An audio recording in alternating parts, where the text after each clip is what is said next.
expenditures like that, it's no wonder that a 2015 report from a Republican senator found that $1 trillion, DHS was not successfully executing any of its 5 main missions, and its primary counterterrorism programs were yielding little value. But because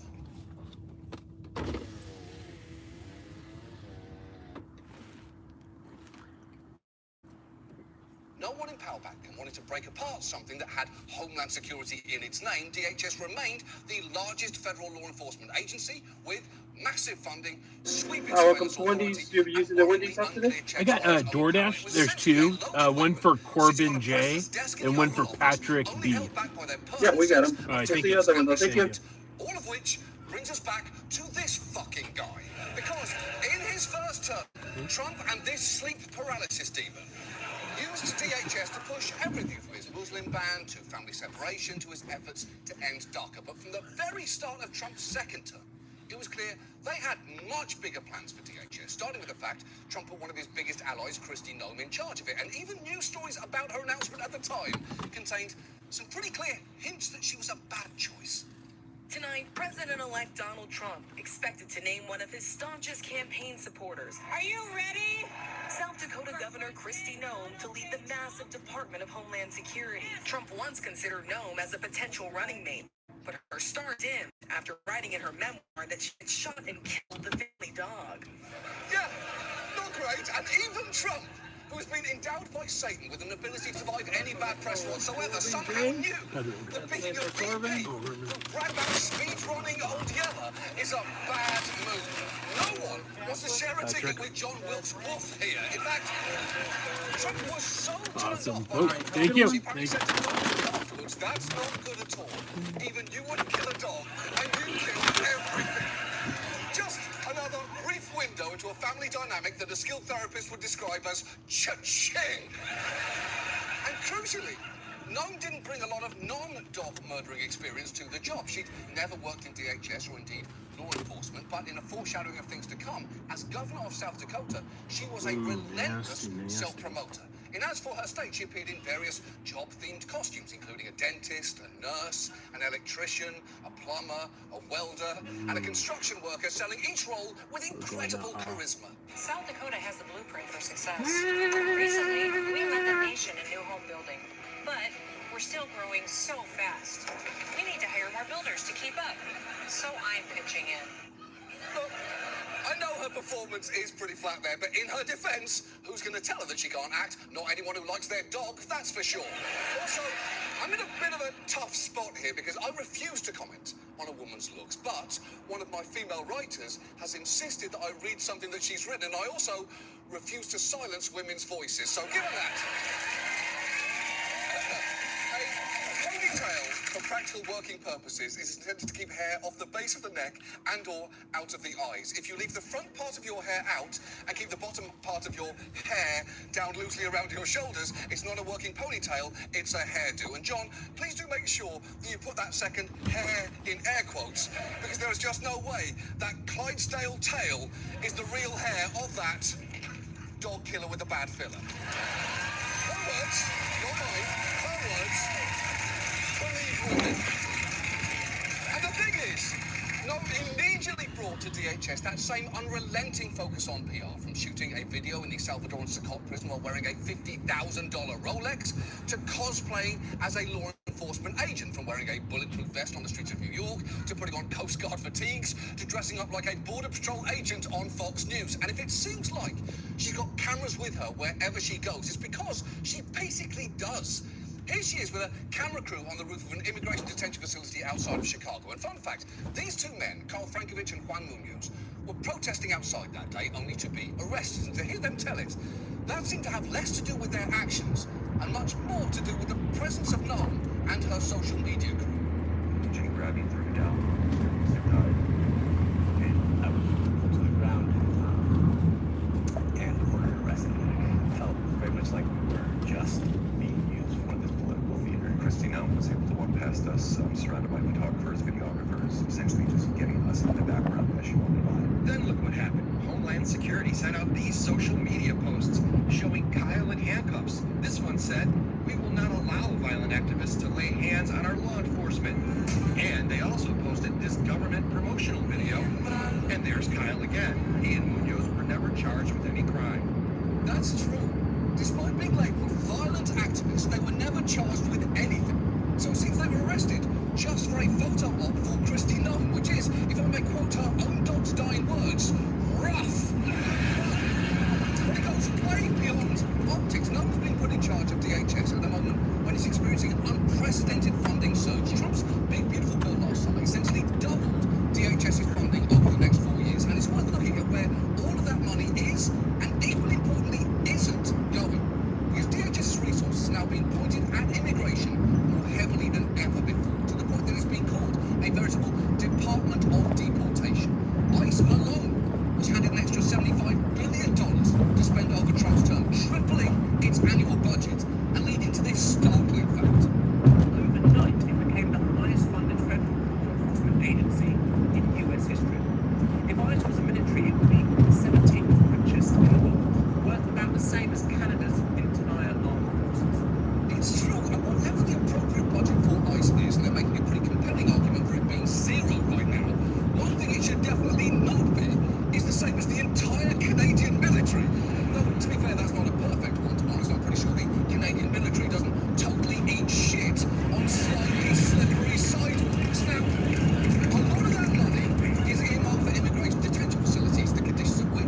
they're getting into this for the right reason. Obviously, there's a tremendous concern as well that the administration is going after individuals who harbor some animus towards immigrants.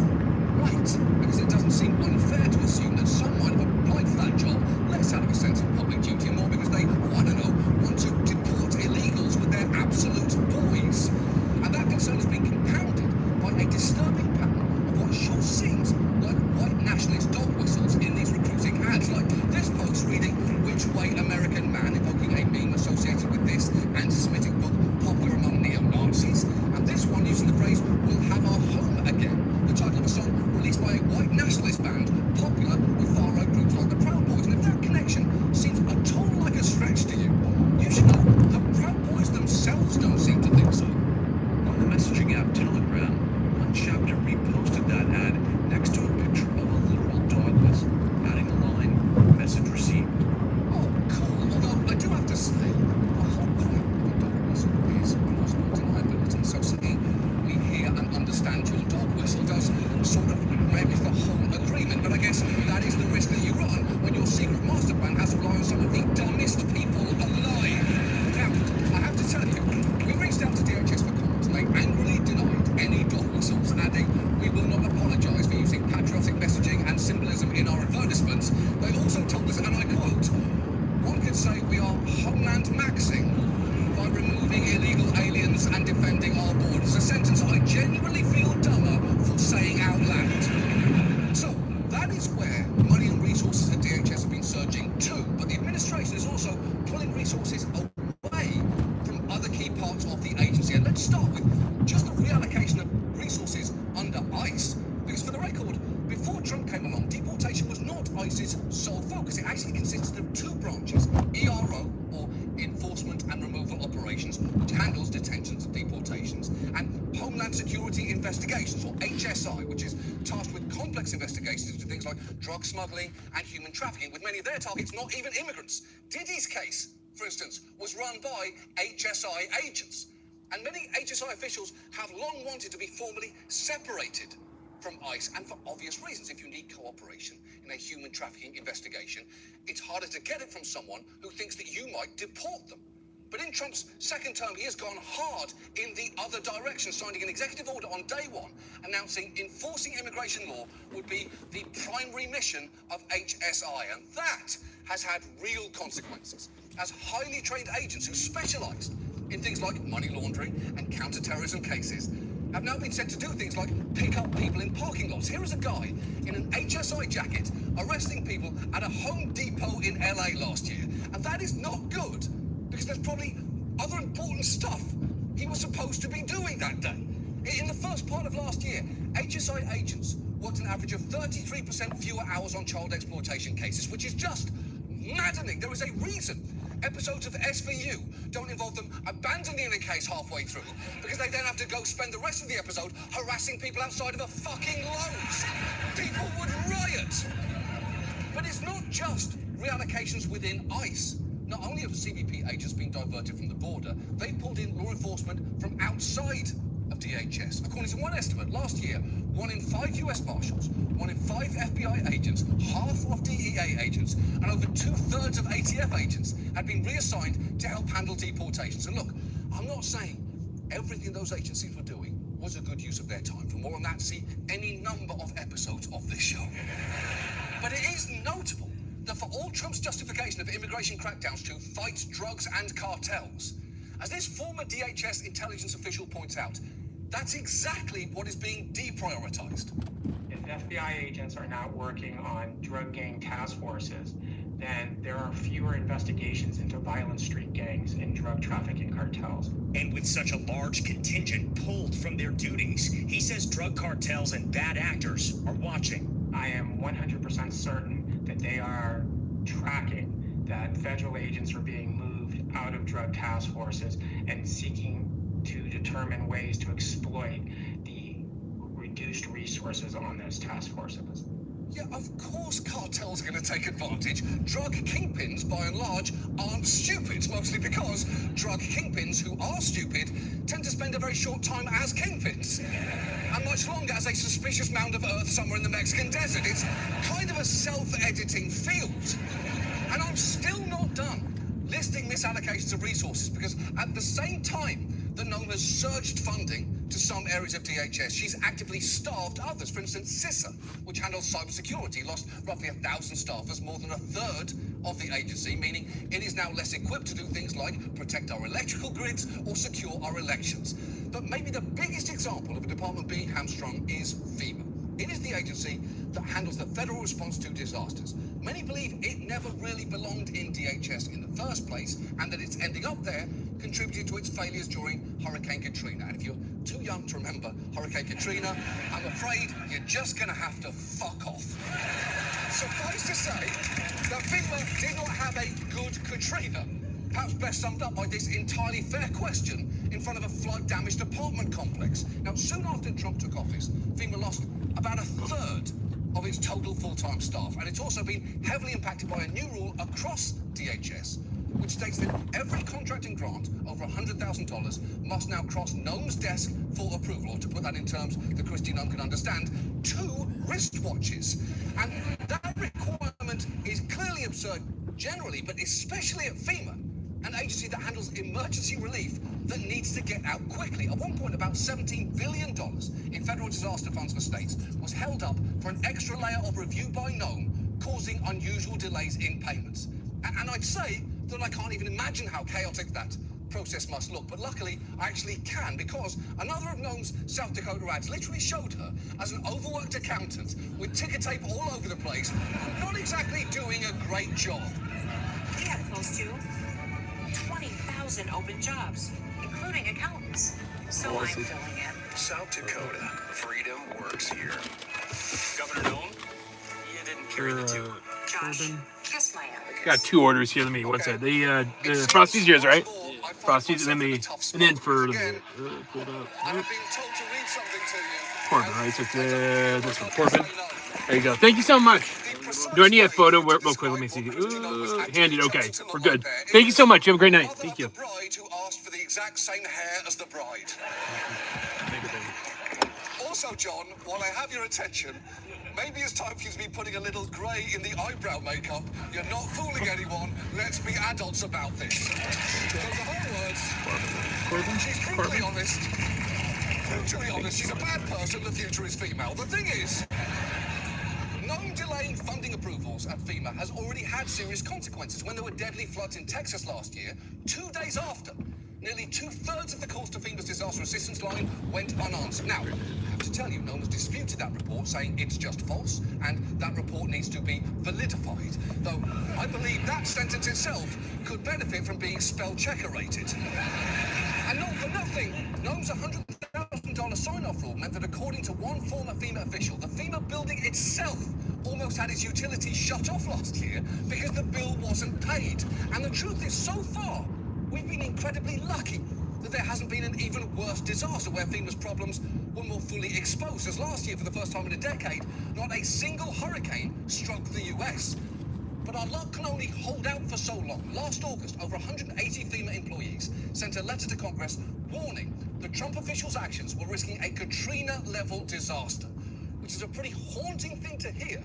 And it's more than a little dispiriting to realize that the Frankenstein of an agency that we cobbled together after 9/11 is now siphoning resources away from things that actually protect us, even as it floods resources to a bunch of guys in ski masks with questionable Reddit histories who blast rap rock out of the window of their government-issued kidnapmobiles, all for the benefit of Christy Nome's fucking TikTok. So, what can we do? Well, first and most immediately, with DHS in partial shutdown over its funding, Democrats have to use every ounce of leverage they've got to get major concessions. Bernie Sanders has proposed an amendment that would repeal the $75 billion in additional funding that ICE received. And while I don't know if they'll be able to get all the way to that, they should at the very least get as many hard enforceable limits on immigration agents' activities as possible. Now, second, we need to get rid of ICE, period. Public trust in it right now is hovering somewhere between Purdue Pharma and the Titan submersible. It is just not salvageable. And if you're thinking, well, who will enforce immigration law if ICE is gone? I don't know. Maybe the agencies that did it for decades before 2003. As for DHS as a whole, I would argue it's no longer tenable in its current form. And while maybe there is an argument for having a larger agency coordinating different federal departments. It should probably be redesigned from the ground up, and deliberately this time, not by suddenly gluing together org charts in a blind panic. But if I can make one last broader point here, cosmetic changes just aren't going to be enough. Because even if you get rid of Kristi Noem, which you should, Stephen Miller will still be there. And even if you get rid of him, this administration will remain. But even if they are gone and we get rid of ICE and DHS, we're still going to be left with the broken immigration laws that gave them permission to do what they have done. Millions of people will continue to be vulnerable because, as we've discussed repeatedly before on this show, our current immigration system makes it somewhere from difficult to impossible for many to come in the right way. That boy in the blue hat and his dad were scooped up despite being in the process of seeking asylum. And we've shown you multiple videos of people being arrested as they showed up for their immigration appointments. And that is actually a bit of a tell. Because that is clearly not this administration targeting the worst of the worst. It's them desperately trying to juice up their numbers. And it is the law that allows them to do that. And that is actually something that Tom Homan made a point of reiterating to people when he was first sent to Minnesota 2 weeks ago. For the people out there who don't like what ICE is doing, if you want certain laws reformed, then take it up with Congress. Again, ICE is making this up. They're enforcing laws enacted by Congress and signed by the president. The same laws have been on the books for the last 6 presidents I worked for. If you don't like what ICE is doing, instead of protesting this building, go protest Congress. Tell me what changes. Hold on there, Tom. Why just one or the other? People could absolutely do both. Porque no los dos, if I may quote a phrase. It seems most new ICE recruits will have absolutely no chance of understanding. But he is right there. Trump's policy of mass deportations is built on existing laws. And if America doesn't like what that policy looks like, now that they've seen what it really means, then it needs to fucking do something about it. To the extent that we are all horrified by day laborers and grandfathers and little kids in funny hats being terrorized by men in masks, then we need to elect people who will commit to writing laws that reflect that. And I've got to say, it does say something that to the extent that anyone over the last few months has been protecting our homeland and keeping it secure, it has not been Kristi Noem in her wide array of fun outfits or whichever 20-year-old dipshit's been pumping out Nazi-flavored content on Twitter. It's been ordinary people on the streets of Minneapolis blowing whistles, delivering and marching in the cold, even though they've got goddamn work in the morning. Because, if I may quote that gloriously frozen Midwestern man, they believe we're all human beings here and that this is fucking wrong. And now, this.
solo app. Nice. I like a solo app. Yeah, no pressure, no dead weight.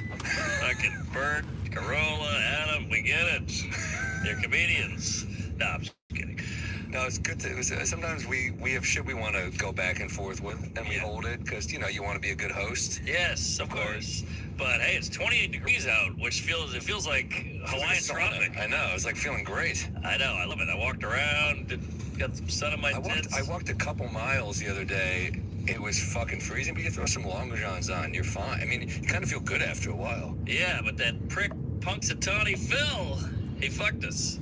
6 more weeks of winter. Oh, yeah. For that damn groundhog, that fat, furry cunt. You were talking about that Chevy Chase doc. Oh, what do you think? Well, I watched the Mel Brooks, and I watched Chevy Chase. I'm gonna watch Mel Brooks. Well, it's amazing. Mel Brooks is crazy. He's so cute and likable and fun, and then Chevy's like prick, asshole, Gentile. It couldn't be a more opposite. I was in a green room of a comedy club, and we were trying to get the game on, and it wouldn't go through. All we had was this shit, so we were watching the Chevy Chase thing, and I was like, you're not even gonna try to be likable? I know, but they showed two sides of him. His wife was like, I don't know what you guys are talking about. He's the sweetest man. He when I was pregnant, I was ill, and he nursed me back to health all alone. He loves his daughters. So he's clearly got some issues. I'm not sure how I feel about all these docs coming out where, like, the person the doc is about is involved in the doc. Yeah, it's like a PR thing. Yeah. Is that what it is? Well, but it's also weird when it comes out just when they die, and then you're like, did he molest that person? It's like, it is weird when, either way, it's weird. It's like the Bill Maher point. He's like, it's called Allen versus Farrow. It's all Farrow. Yeah. We don't hear Woody Allen's side. He was in the I said that about Epstein. He died. We didn't get to hear enough of his ideas. He was on the list? Yeah. Who is it on that? There's more people there's more people on the list. Steve Tisch, the New York Giants? Yeah. That was crazy. Did you see Luis Gomez is on the list? I did see that. He's actually on the list. And David Tell. What? Well, they went to a comedy show, and that was the lineup.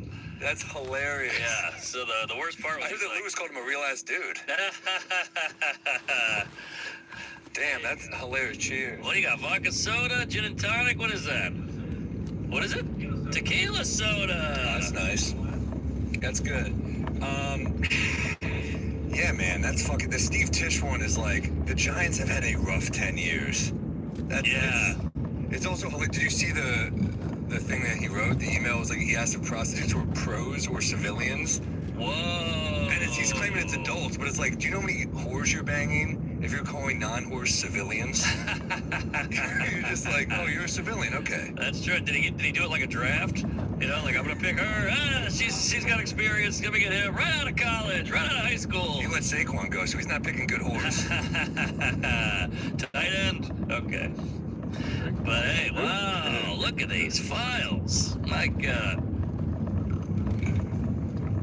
And Elon Musk, do you see that one? Yeah, he wasn't cool enough. They were like, this guy's a nerd. But it's the funniest email. First off, I think it was Christmas morning, which is when you have 13 kids and you're sending that email on Christmas morning. Yeah. But also, he wrote, I want to go to your wildest party.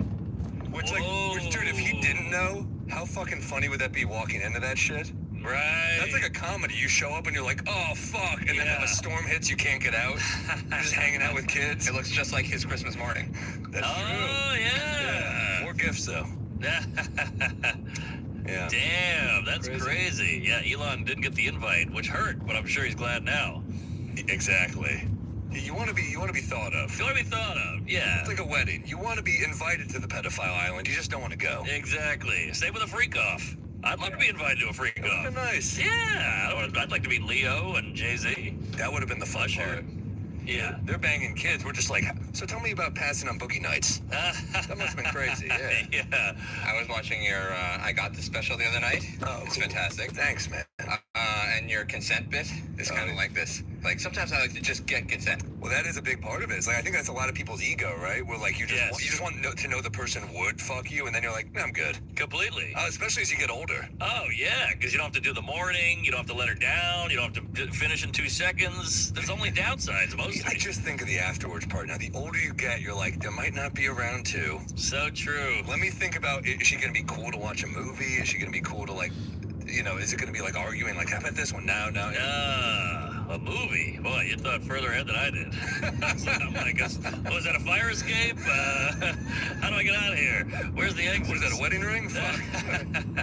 Yikes. Yeah, but it's true. Maybe that's an age thing. The older you get, the more you think about the future. Yeah. Because then when you're young, you're like the present. You're living in the present. You just want to get laid. Yeah, true that. And when you're older, you're like, this is going to be a lot of work. You just think through. You think, like, is this person a good hang? Like, I would gladly fuck someone with a terrible personality back in the day. Totally. But now you're just like, I have to be around this? Mm-hmm. I don't know. I know, but you could. What am I kidding? I'd still fucking awful I've person. seen your Rolodex. What are you talking about? What's damaged goods? What's her name? Cut that. Oh my God. No, you can keep it. It's funny. The best part of that story is that she hit me up and she was like, you have to confront him about that. I was like, I can't. He's like one of my best friends. Can you tell a story? I don't think everyone knows the story. Oh, well, it's a story from a past app. It was a woman who was, an interesting character. Interesting character. I enjoy her. She's fun. I like a character. I like a personality. Yeah. Interesting character. Yeah. All right. But there was a lot of spunk, and she got mad at Mark. You got that right. And Mark, she got real mad that we were making jokes about it on the podcast. She claims my story wasn't accurate. I think it was pretty on the money. I don't remember. I was drunk when I told it, but, and then she called me and she goes, you need to confront Mark for calling me damaged goods. And I was like, nah, I can't. He's one of my best friends. And then she goes, well, you have to say something, maybe like hit him if he does it again. I was like, no. I said he's one of my best friends. And then she goes, well, if he does in the future, at least tell him not to. And I was like, I'll think about it. All right. Well, this is kind of confronting. This is a form of confrontation. But I don't know you, ma'am. I'm sure you're a nice ma'am. That'll settle it down. Milady, what's your turn now? I don't know you, you old bag. Yeah. She's younger than me. Civilian or a whore? I don't know what she is. Civilian, for okay, sure. Civilian. Let's put that in the bud. I'm just joking on you. You seem like a nice lady. She's a good person. And I have no idea of your past history or damage or goods. Yeah. So, just joking around. I'm damaged goods. We all are. Mm-hmm. Good human. Yeah. I'm sure it'll work out in the end. Yeah, it's gonna be fun. We'll get her on. I always think of the. I love a woman who's got some femme fatale on her. Oh sure. I would think of Mitchum and Out of the Past, where he's like, you're like a leaf that flows from one gutter to the next. Wow. Everything's not gonna help either. That's not gonna help. I started the Mitchum biography. Holy shit. Unreal. Yeah. Really? I'll watch that. No, it's a book. Oh, okay. He's from Bridgeport. It's huge. He's from Bridgeport, Connecticut. It's called Baby I Don't Care, which is awesome. From Bridgeport, Connecticut, the roughest fucking part. You've been there. I mean, that's a rough part of town. And I think Kevin Nealon's from there as well. Oh, wow. Yeah. How about that? New special, by the way. Great comedian. Check out Kevin Nealon's new YouTube special. Love Nealon. Classic. But this book, Robert Mitchum, dude, his dad died super young. Your ex is Nealon. All right, sorry. What's her name? Okay. But crazy fucking life story. But dude, his dad died super young in this mechanical accident, whatever. And then he's dealing with a mom, dating drunks and stuff. He leaves home at 14 and becomes a boxcar hobo. Whoa. And he's studying people on the train. That's how he learned to act. Whoa. He's studying people and he's picking up mannerisms. He's getting fucked up on the train at 14. Whoa. He's just popping into new cities. I mean, his life's a fucking movie. Wow. Hell yeah, I love that He's shit. just a cool motherfucker. Wow, that's unbelievable. It's so Americana, romantic. Oh, dude. I mean, it was hell, though. He's we'd be freezing on the train. Sure. Smoking weed, which weed back then, I'm sure you don't know what the fuck you're getting. Devil's grass, yeah. And smoking weed back then was like doing heroin, I think. Totally. It was a whole different world. Reefer madness. Oh, my God. Remember that horse shit? Yeah. Jesus Christ. They got to sleep with black men. That was the big that was one of the symptoms of weed. Symptoms? Or whatever, side effects. Side piece. So, I haven't seen any of these. You haven't seen Out of the Past? I don't know. That's Out of the Past is one of the best. Really? Okay. Kirk Douglas is the bad guy. That's a fucking great movie. Mm-hmm. Cape Fear's Oh, awesome. the original. Yeah, he's in the new one, too. What? Yeah. I didn't catch him. Yeah, he's a lawyer? He's a lawyer. Yeah. Yeah. Friends of Eddie Coyle. I think I've seen that. Great book, too. Fucking amazing. Well, 73. Yeah, I've seen this. Night of the Hunter's a fucking 10 out of 10. Yeah. He's awesome in that shit. Okay. Yeah, he was good at playing a bad dude. Wow. Well, yeah.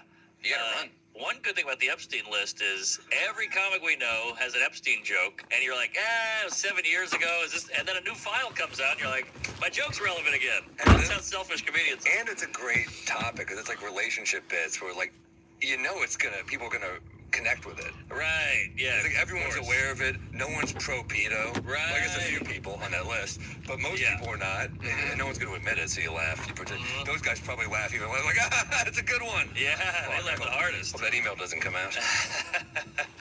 And like Stephen Hawking, I get to make fun of a guy who's paralyzed because he's a pedo. Yeah, and he's dead. It's a win-win. Apparently he liked the midgets. The midgets? Now he was a midget guy.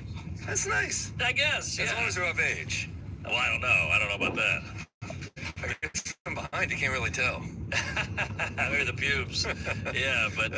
Damn, that was nice to know. Everyone's got their fetish, right? It's good that there's a group that's desired. Yeah, that's true. But I'm sure they're not thrilled. They're like, you're not our type. No, but he's still... a woman wants a guy taller. You're not going to be taller in a wheelchair unless it's a midget. That's true. Or if I'm a midget. That's a low blow. All right, tweet it. But yeah, Chevy Chase, they get into why he's such an asshole, and it's pretty fascinating.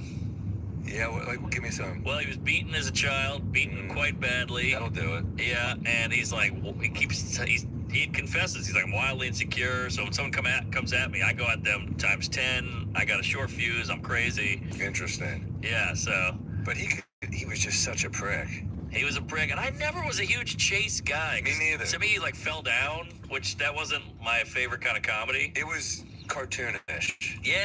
I always connected way more with Bill Murray. Me too. He was kind of like the cool dick. Love Bill Murray. Like you watch Groundhog Day or movies like that or Ghostbusters, he's just a cool guy who's kind of a dick and sarcastic. I just thought that was a more fun character. Agreed. Well, did you hear what Tarantino said? What? Tarantino said, I'm a Chevy Chase man. And the other guy who he was interviewing was like, I'm a Bill Murray man. He's like, I like Chase better because he stayed a dick through the whole movie. Bill Murray's a dick and then learns. He's like, fuck that. You're going to be a dick. It's called an arc.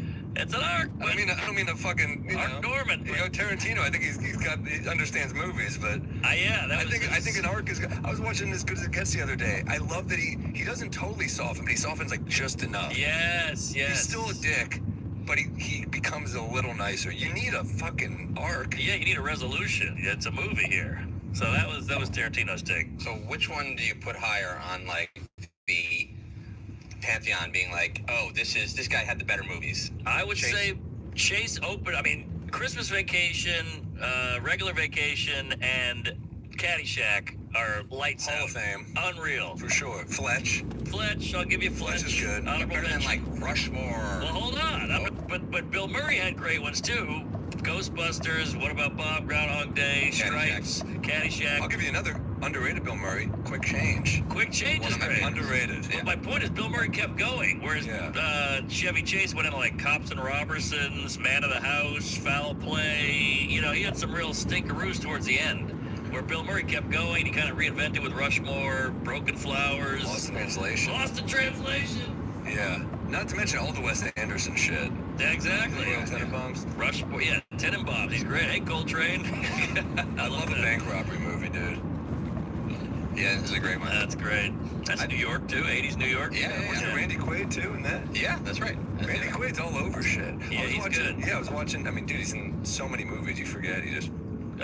Independence Day.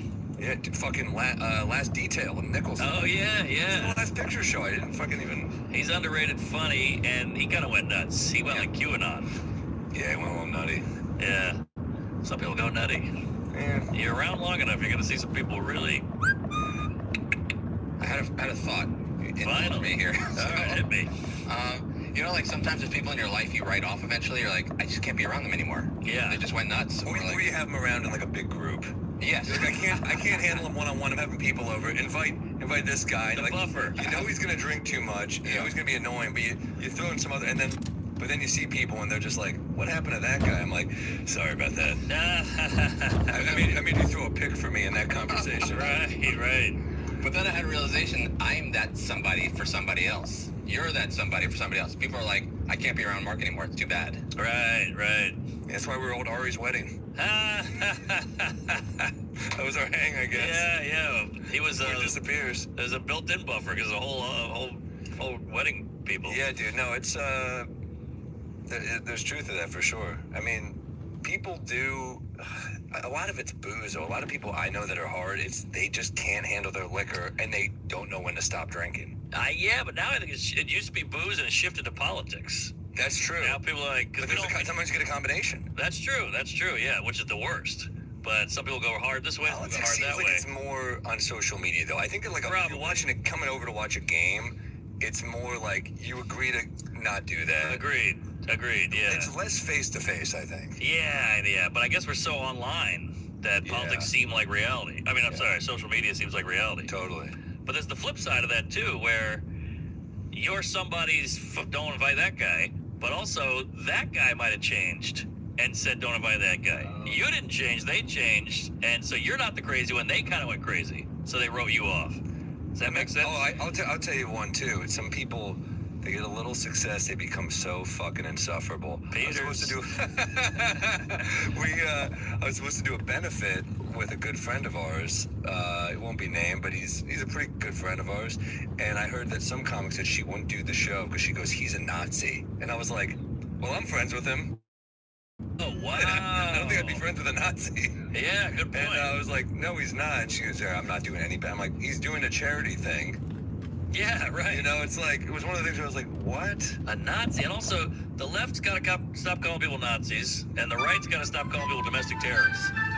Domestic terrorist is like a guy got shot in the street. Like, he's a domestic terrorist. Like, no, Timothy McVeigh is a domestic terrorist. This is a nurse or whatever. Yeah. Yeah, let's talk about ICE on this. That's hilarious. Yeah, kind of. Just so I need a comparison. People come to her because they're like, we know we can get an escape. We're like, we're going political, guys. And look, think what you want. I'm just saying domestic terrorist. No, you're right. You're right. Isn't accurate. No, it's certainly not in that case. Yeah. That was. And same with Nazi. Yeah. Sidney Sweeney's a Nazi. Yeah. It's like, come on. That was crazy. What are we doing? Yeah, Nazi. Jeez. I know. Sister was Why was probably Is that why I'm so attracted to her? If you gotta up it, then something's bullshit. Yeah. You know, like if you wouldn't say just like get out, Chris Brown killed Rihanna. No, he beat the shit out of her, but he didn't kill her. But if you have to say kill her, now you make the you get it. Yeah. No, we're none of us are on board with that. That's why I got so mad about the BBC when they're like editing Trump shit. I'm like, he says crazy shit. Yeah, you don't have to edit stuff. Right. You know? What's that wrong? makes it look like then he gets to go, they're editing all my shit. Yeah, no, it's hilarious. I mean, there was someone from ISIS died, and they were like, he was a thinker, a reader. And just like, I think it was BBC, and you're just like, it's just a dream. You could throw a negative adjective in there too. He's reading the Quran. He's thinking about a bomb. Yeah, it's all ridiculous. Yeah. I mean, it's like the way that it's supposed to. The news used to be the news. Now there's so much opinion. Wherever you go, it's tough. And then if there's not opinion, you still know who owns the network. Yes. So you know the influence. It's tough. It's tough to get your news now. It is. And then everybody goes, we'll have the neutral news. And you start watching that, and you're like, this is actually starting to pick a lane too. You can't win. That's why I just assume and I make snap judgments and I run off emotion. Yeah. I'm just kidding. No, I know. How was Stress Factory, man? Bodega Cat, whiskey, now at Stress Factory, now at Cobb's and SF, now at all these clubs. I mean, it's exciting. And we're about to be legal in Illinois. So here comes fucking Chicago, March 1st. Oh, my That's God. Fucking big time. That's Chicago, it means hit us up. We already got hit up by a lot of restaurants and stuff, so... That's Schaumburg Improv, 2 Zanies, maybe the Chicago Theater. Illinois has got a 3 ton restaurants hit us up too. Wow. To our buddy Howard, and then so many options there, man. Well, Stress Factory was awesome, but a couple things. Yeah. It's an hour and 10 minutes away. So I always think that. So then I leave too late, and every night I was late. I always leave too early, and then I was hanging out with Vinny.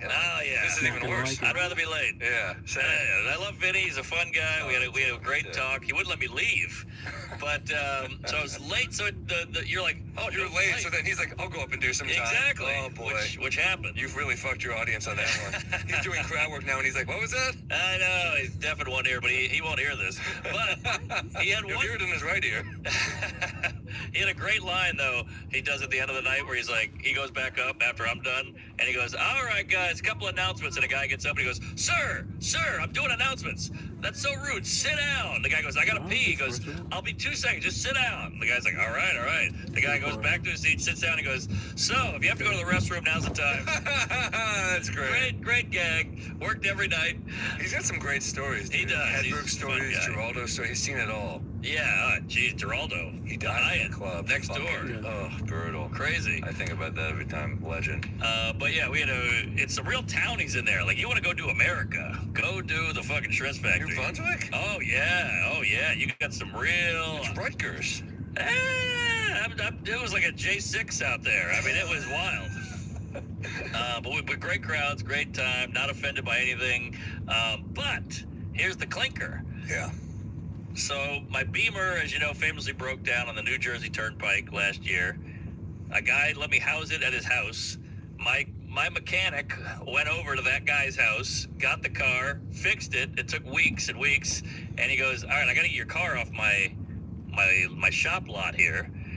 How about this? I'll bring it to the Shreds Factory. I'll watch your show. We'll have a drink. And then you drive the car home. And I said, perfect. So he comes to the show. He brings the car. Now he goes, here's the keys. Your gas cap is frozen. So I put enough gas in to get you back home. 2, there's no heat. What do you do when the gas cap is frozen? You got to just heat it with like a heater for like 10 minutes, but I'm not going to do that. I don't have a heater. So he's like, I filled it up. Car, dude. Thank you. 1973. It's a great pick, too, Salacuse. Yeah, Times Square. So I go, okay. And he goes, here you go. And by the way, this is a summer car. This thing, he's a mechanic who's like a car guy. He races cars. He's like, this was not easy to get here. So good luck.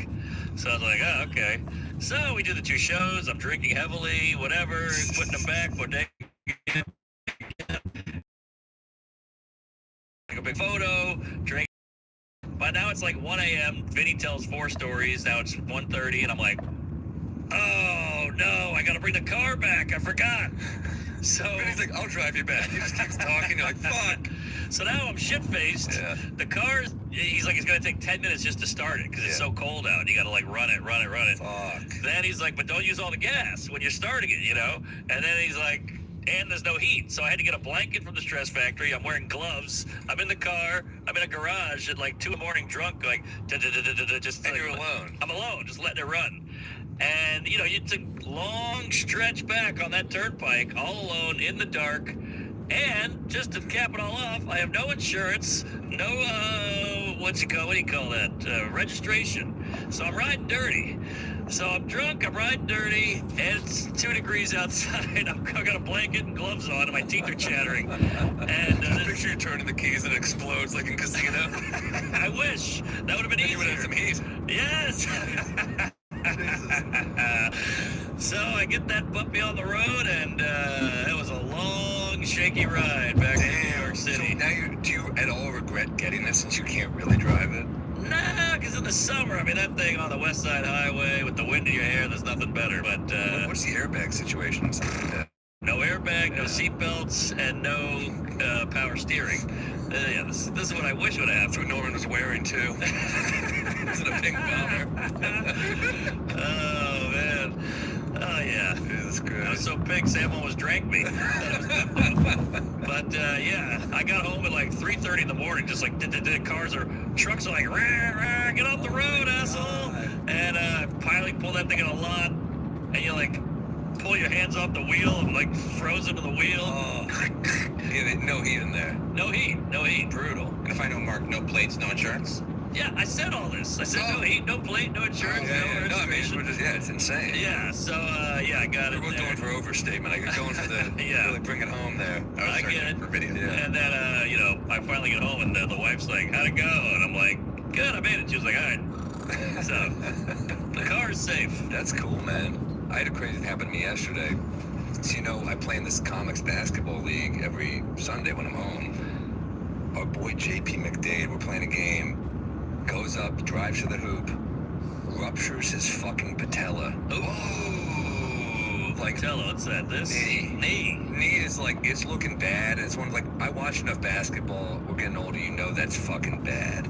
Oh. We like, we didn't know that's what it was, but I was like, this ain't a sprain. This is fucking serious. Yeah. Because he's down and he's in pain and he's tough. He's not, you know. Sure. He took it better than fucking some NBA players I've seen with this. Yeah, LeBron. Whoa, it's flagrant. It's out of control. And then, but yeah, we had to fucking carry him to the...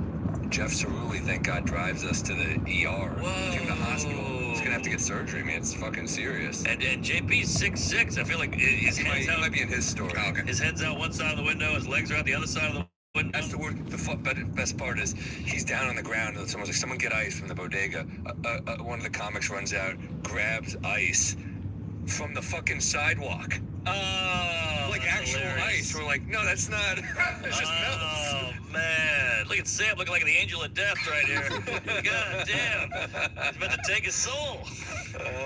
Poor Jake, because these tall guys, they shatter like glass. Well, no, that, but he's like a pretty strong tall guy. Sure, Like, I was sure. setting picks. He was fucking hitting me. But we get in there. He's in a wheelchair. The guy is a fucking idiot. The guy's pushing him, and you know JP's 6'7". 6'7". So he's like just wheeling him. JP's legs elevated. The guy's not looking. Just bangs him into a fucking. He's like, he's like, my leg, and the guy's like, oh, my bad. I'm like, yeah, you gotta look. It's like a sitcom. You gotta look. Come on. So it was crazy, but yeah, he's a tough dude. That's a long recovery though. Really? He'll be all right. He'll be all right. Like what? A couple of weeks, months? Couple weeks. If it's fully ruptured, I don't know if it is. That could be a fucking year, dude. Damn. Sorry, man. You'll be back. Thank God he's a writer. Well, between shows. I don't even be chewing. Food. Sally goes over as a cookie, which is very nice, but I'm going to put you on a list. You got a kid there, you offered. What are you, my uncle? Yeah. You gotta eat more cookies. Take a cookie. Damn, that sucks. Now, who pays for that? Is he going to sue you for picking him? No. I was very far from that plan. Okay, thank God. God, man, that'd be a hilarious lawsuit. No. Crazy. Well, the thing about these injuries are they're no contact. So no one hit him. He just fucking lost balance. So it's like the no contact injuries in sports are the ones where you're like, fuck. Yeah. You want contact. I got knee to knee that game. You're like, oh, that stings for like 30 seconds. Right. But then you're fine. But like no contact, that's when you tear an Achilles. You fucking do something like this. It's. Damn, we're getting old too. And I wonder if the cold doesn't help. Well, it's indoors. Oh, okay. Who else was at that game? A lot of comedians. But I don't know if you guys know them, but Joel Wachowski. Oh, yeah. It's damn, that's a bummer. Yeah, not good. We forget, like, whenever you're sick or when you get injured, you're like, oh my God, I don't realize how much you do in a day. Like 8 pods, work out, go right, go do shows, get on a flight, get on Uber. Like, you're airport security on crutches. Exactly. Oh. I mean, that's, but he'll figure it out. But goddamn. Yeah, that hate sucks. to see that. Hate to see your boy go down. Damn, patella too. That's fucking bad. That's a doozy. Yeah, I've broken both ankles just for skateboarding. Are you serious? Just, as a teenager. Yeah, as a teenager, you bounce back a little more quickly. Yeah, both ankles, one wrist, a lot of fingers. Yeah. But yeah, never had a patella. Oof. I had a friend one time skateboarding, board flipped up, knocked his tooth out. Ooh. Yeah. Stuffy? That guy's never skateboarded. Remember, he didn't have a tooth for 3 years. Yeah, I remember that. That was a wild time. And he was still getting laid. That's true. God bless him. All was a hole. Oh my God.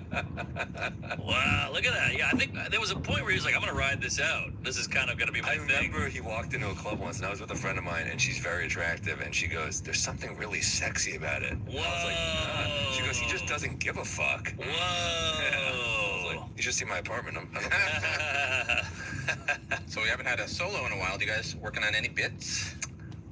Most of the shit I've been doing that's new because I'm honing for a special has been topical. So I've either thrown it on social media or I just kind of drop it, But I got a couple. One is too heavy. It's like a long chunk, so I'm not gonna break it out here. But break it out. Break something out. I have one angle too. I could run by you. It might be nothing though. But yeah, let's.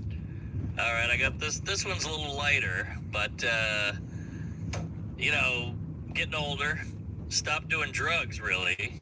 So now I take vitamins. But the problem with vitamins is they don't do anything. Like, you don't feel anything. So I know we shit on drugs, and drugs are bad, but they feel great. Vitamins are good for you. I feel nothing.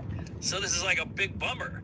Yeah, it's never like, oh shit, I feel that zinc kicking in. Yeah, exactly. So I'm like, I even forget to take my vitamins. I've never forgotten to do drugs. No one's like, oh, that blow, I forgot all about it.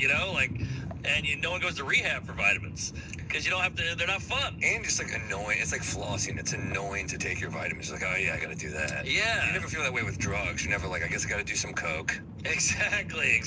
Yeah. And it's a multivitamin. Like this has got zinc, ginkgo biloba, calcium, potassium, vitamin A, B. Still nothing. Well, who knows if that shit's even good at this point? I don't even know. You know what else is?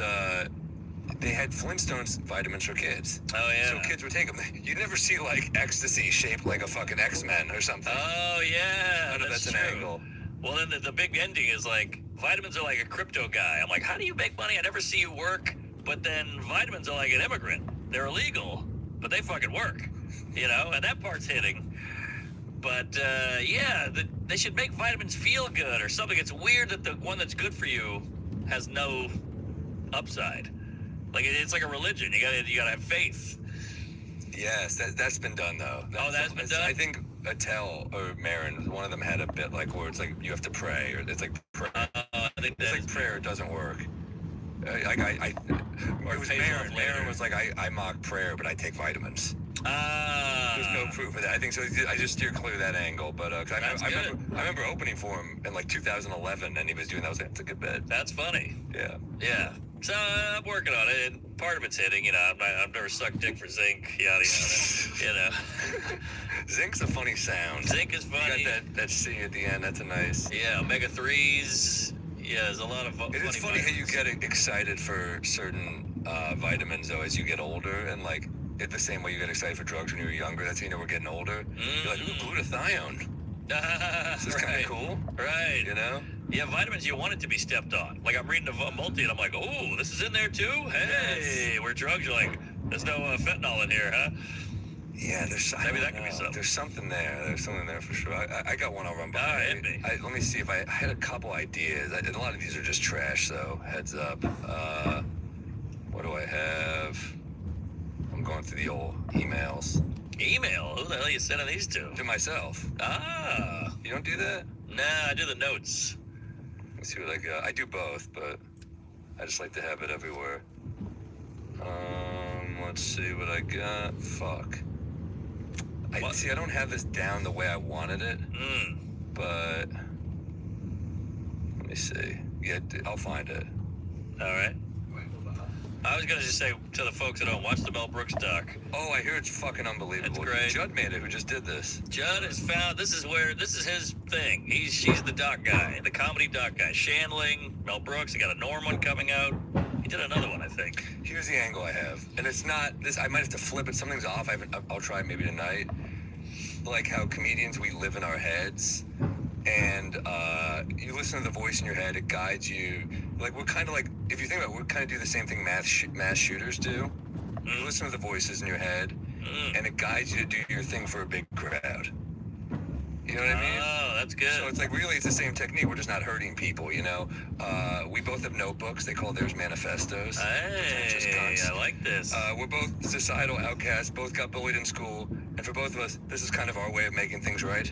Oh, there's something there, this right? Is great. Yeah, right, I like it. Play with it. I like it a lot. I told you it's clunky as fuck, but there's something to that. No, this is a good idea, good premise. Yeah. Good A to B. What I do now is I just like take a notebook. I used to use like that typewriter thing. I just take a notebook and I just try to write in a room and just fucking free associate for like 30 to an hour. Yeah, I do the same thing. And it's usually just garbage, but if you get any thought. I had another thought that could maybe be something about like how I'm for your right to own a gun, but I would never want to date a woman who owns a gun. Not because I don't think it's her right, but I'm aware of how annoying I am. And I know that people would be like, yeah. That's great. There's something to that, too. I'll run these this week and on the road. Maybe it's like a vibrator joke, like guns like a vibrator with a woman. Eventually, you're going to need it. Ooh, that's good. Eventually, she's going to use it. Yeah. And it's going to be my fault. Exactly. There we go. Exactly, okay, we got that. Yeah, Peter, soundbite that so I can grab that later or whatever. All right, there's something there. After I let her down, she's going to need it. Both of them, in some way. After I piss her off, she's going to need it, yeah. Right. Mars men. Nobody really warned you about it, but somewhere in your 30s, things start to feel different. The same workouts don't hit the same. Recovery takes longer. Energy dips in ways you can't quite explain. It sneaks up on you. For a lot of guys, that's tied to testosterone levels naturally declining with age, and when the new year hits, it feels like the right moment to reset and actually do something about how you feel instead of just powering through it. Mars Men is designed to support healthy testosterone levels by helping your body unlock the testosterone it's already making. A lot of testosterone gets bound up by a protein called SHBG, which makes it unusable. Mars Men is designed to help free up that locked testosterone so your body can actually use it. It's made with 8 natural, clinically dosed ingredients like tung, gat, ali, shalijit, vitamin D, zinc, and Loved her in The Fresh Prince. No needles, no synthetics, just real ingredients designed to support energy, focus, strength, and stamina. It's made in the USA. Third-party tested and backed by a 90-day money-back guarantee. We love this stuff. We're Mars Men over here. We got to get the tea. Man, yeah, you need that tea. You need it. Yeah, good stuff. Good for, gives you energy, makes you strong. For a limited time, our listeners get 50% off for life, plus free shipping and 3 gifts at mengotomars.com. It's a perfect way to kick off New Year strong. That's mengotomars.com for 50% off and 3 free gifts at checkout. After you purchase, they will ask you where you heard about them. Please support our show and tell them our show sent you. Shopify. Starting something new is exciting, but it's also terrifying. Right before you launch anything, your brain fills up with what ifs. What if nobody buys? What if this doesn't work? What if I embarrass myself? That hesitation is normal. Almost everyone who started a business or creative project has felt it. The difference is taking the leap anyway and having the right tools to make that leap feel manageable. Shopify is the commerce platform behind millions of businesses worldwide, powering about 10% of all e-commerce in the U.S. It gives you everything you need to build, run, and grow a business in one place. You can choose from hundreds of templates, customize your store, and use built-in AI tools to write product descriptions, headlines, and even enhance product photos. Marketing tools are built in, inventory and payments are handled in the same dashboard, and Shopify's 24/7 support is there when you get stuck. It's like having a business partner that knows what it's doing, especially when you're just getting started. Guys, I mean, this is kind of all one stop if you're trying to build something. It's time to turn those what ifs into a cha-ching with Shopify today. Sign up for your $1 per month trial today at shopify.com/drunk. Go to shopify.com/drunk. That's shopify.com/drunk. Cha-ching. Willie's Remedy. Plus, waking up hungover and trying to piece together the night before gets old fast. A lot of people want something that still feels social and fun without regret, the headache, or the next day fog. That's where Willie's Remedy Plus comes in. Willie's is a premium THC-infused social tonic crafted by the legendary Willie Nelson, inspired by a way of living where peace flows freely and hangovers are a thing of the past. It's a low-calorie, low-sugar alcohol alternative that actually delivers a fast-acting, euphoric social buzz without the downsides of drinking. Willie's comes in 5 milligrams and 10 milligrams doses with a smooth, balanced flavor that you can sip, shoot, pour over ice, or mix into a mocktail. Each bottle is a third-party lab tested for accurate dosing, so you're not guessing or overdoing it. Willie's unique blend of THC, CBD, CBG, and L-theanine helps deliver calm, clarity, relaxation, and euphoria in a way that feels intentional and controllable. This is good stuff. I get the worst hangovers on the planet. I do enjoy booze, as you know, but my hangovers are bad. Sometimes you want to kick back, take the edge off, and you still got a bunch of crap to do the next day. So this is perfect for me. Willie's sold out 3 times in the first 6 months with over 50,000 happy customers, and they just restocked. Willie's ships directly to your doorstep in 40-plus states. Order now at drinkatwillies.com. And use code WMBD for 20% off your first order, plus free shipping on orders over $95. And enjoy life in the high country. Willie's, drinkwillies.com. DRINKWILLIES.com. Yeah, there's something there. That's fun. Yeah. Anything else you ordered? Yeah. Well, this is a big one. So I'm doing this whole chunk because we're so divided as a country, blah, blah, blah. So I'm doing all these reasons why the left and the right are similar. instead of focusing on our differences and hating each other. Because we got to come together, blah, blah, blah. So I'm doing this whole thing how we're similar. The right wants to deport. The left wants to abort. We're both just trying to get rid of somebody, so let's come together on that. Both of us are pro-population control. Yeah. Like the left-wing lady's like, well, hey, this baby was put into me unconsensually. And he's like, well, this guy snuck in too, and then, snuck in is good. Yeah, that part hits. And then, by the way, that was hard to make that not dark, I got raped, but then I got a million of them, well, this baby, she's like, I can't afford this baby. And he's like, well, this guy's sucking off the teat of citizens or whatever. And then something with taxes, yeah. Yeah, and she's like, well, it's cruel to just get rid of somebody, talking about the immigrant. He's like, that's what I'm saying. So they're just going back and forth, and how it's not different. And then eventually she's like, fine, I'll get rid of this Mexican baby. And he's like, he's Mexican? Kill it. So they come together on the fact that the baby's Mexican, whatever.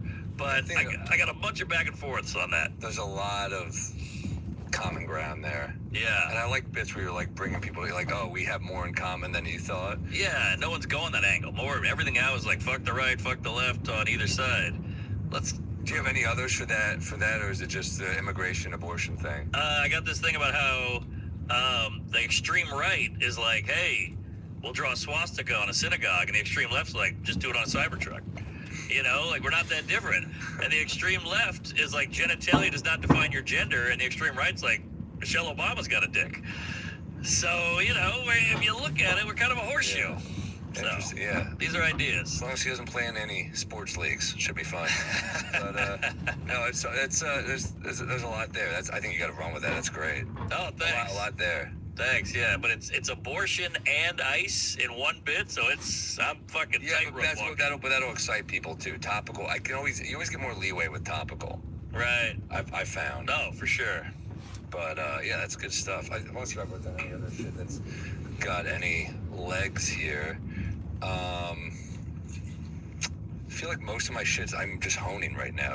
But I got to get back to the lab. Yeah. And work on this. Well, you got a special coming out, so you got to be focused on the old hour. I am focused on it. I got peeves. Oh, hit me. Let's do a peeve. Hit me, fatty. Let's see.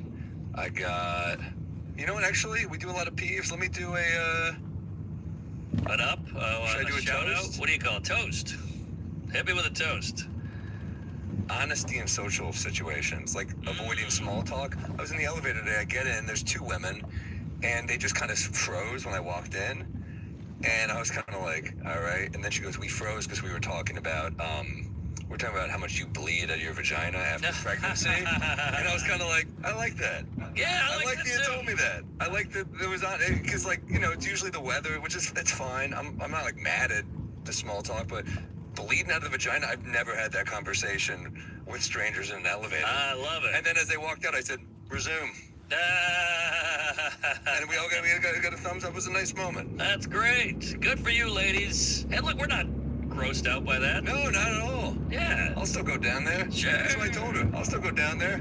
Down the elevator. Yeah. I love the toast thing. This is a new thing now. We've done a few occasionally, but I like, we always do, because I've noticed on Seinfeld, I'm sure peeve kind of came from Seinfeld on some level. Sure. I don't always know everything, but they do say, love this too. I love the toast. So we should throw in a toast too. Yeah, I had one, the salsa bar. Any restaurant with a salsa bar. I love a salsa bar. I got speaking of that, I got a Rex/toast aardvark hot sauce. Phenomenal. Okay, never heard of it. It's, the habanero red is amazing. They got a chipotle that's great. They got a verde. It's such good hot sauce. I put love it on my eggs every day. I love it. I know it's a stereotype that white people like bland food, but I fucking live for hot sauce. I got like 13 hot sauces. You're a Nola guy. I feel like it's all like spiced. It's all Cajun, yeah. So yeah. The home of Tabasco too? No? Yes. Yeah. Yes. Well, I think it's, what is it, Abita Springs or something? No, it's Abita's good beer, dude. Great beer. Great beer. Purple Haze. Remember that shit? That's a hell of an IPA. Amber, yeah. Remember that shit? Dude, this is yeah, that's good ass hot sauce. Oh, it's in the squeezy. I love the squeezy. Love the squeezy bottle. Yeah, it's got flavor, baby. Mark, can you wreck Lee's Hawaiian in Lindenhurst, New Jersey, please? Yeah, sure. Go to Lee's Hawaiian. It's a Polynesian restaurant in Lindenhurst. Salaki's found it. It was a poo-poo platter. It's the last one one in the country or whatever. Traditional. It's like a seafood tower with a flame on the top. Whoa. It's got egg roll, shrimp toast, skewers, pot stickers, and it looks insane. It's like out of a movie. It's like out of an Elvis film. There it is. We show up there. It's hilarious. We call it the poo-poo platter. I know. Their term, P-U-P-U. I know, but it just sounds insane. Yeah, but they got a drink called the zombie. It comes in the big, the big head with the straw and the umbrella. There it is. So good. And this own from the 60s, same owner, still running, killer. Oh, I love that. Yeah. Zombie, those kind of like tropical bars. I ended up at one of those with Jim Jeffries once, and we were just fucking. I saw him actually over the weekend too. We got a good, nice dinner, fun times, man. Is he still sober? He's sober. Everybody's getting sober. For him, it might have been a good thing. That's true. He went hard. That's true. It was kind of impressive. Yeah. When Aussies, when you're Australian and you got a drinking problem and you had to quit, you should have quit. That's a good point. Those guys fucking drank. That's a good point. Oh my god. It's like Irish people. When an Irish guy's like, you're drinking too much. Totally. You're gone too far. I remember him, he'd be like fucking 15 drinks deep on stage and still delivering. I know. Which is like impressive, but also you're like, that ain't good. No. I remember the guy heckled him once. He goes, you're gonna wake up tomorrow and you're gonna think I was a bit of a cunt. And that's the only time you're right. Damn. That's a good line. Yeah. Hold on. I had a toast. Shit. I love a toast. Oh, I had one. I gotta do a peeve while you think. Do it to the peeve because I had a toast. I lost because a poo-poo platter threw me off. By the way, I picture when you got in the elevator, it was like The Shining with the blood. With the two women. Pull that up. There were two little girls, too. Oh, I got one.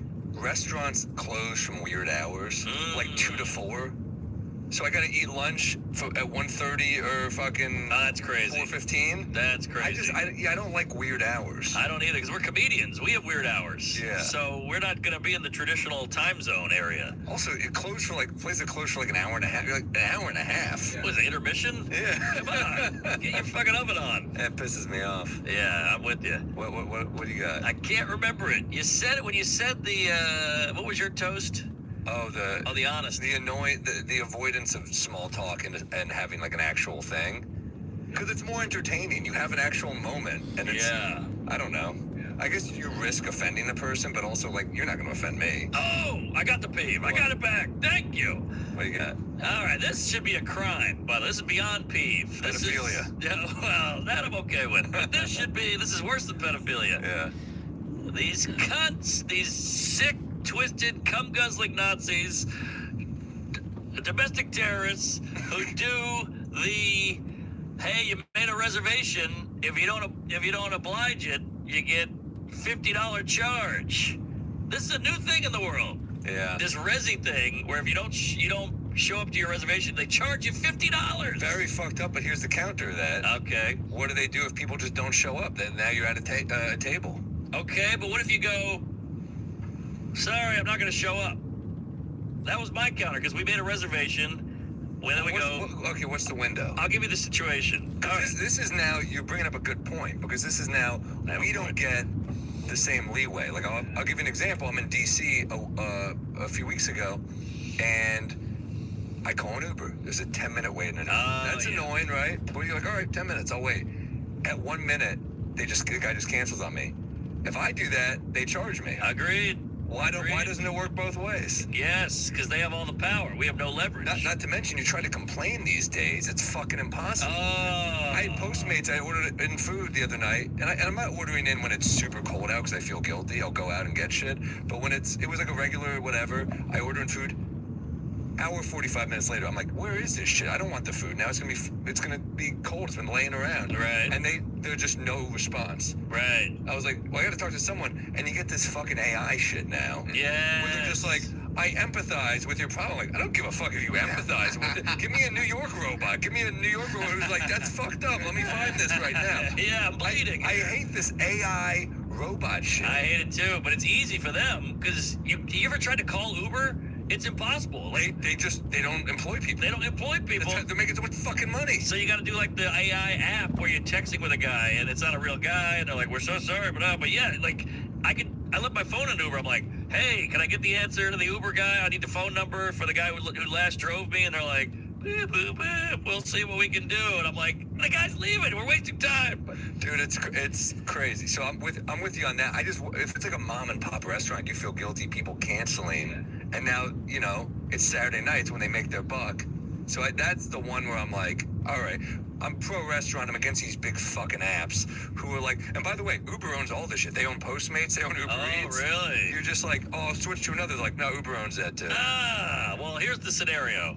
So it's Sunday. Me and the wife, I'm home because I did a stress factory, so I'm home early. I said, I wake up and I go, I'm taking you out for a hot lady dinner tonight in New York City, baby Where'd you doll. go? Well, we had a nice dinner date somewhere in Soho. If you said that, no, a Lower East Side area. Real swanky, like girls like to take pictures there, restaurant, you know. Damn, what kind of food? I believe French. Ooh. So I was like, put your dancing shoes on, bitch. We are cooking tonight. We're going out. Yeah. So she got the fur out, the whole thing. And this is at like 9 in the morning, 10 in the morning. We make a reservation. Those twats. And then by noon, she was like, it's fucking freezing. I'm a little sick. I don't know if I want to go out. And in my head, I'm like, great, I'll save $200. But also, I get to stay in. I'll watch the Chevy Chase dog. I didn't want to go out. I was doing it for her. But I go, well, you might want to cancel that res. And she goes, oh, yeah, good idea. So there's still 8 hours to fill the res, and they charge her $50. 8 hours is, yeah, I think that's a fair window. I did a similar thing with Jim Jeffries. I picked the spot. It was a 23-hour. They say they want a 24-hour window to cancel. I canceled at 23. They didn't charge me. But which was nice of them because, you know, but No, they didn't. They didn't. But no, okay.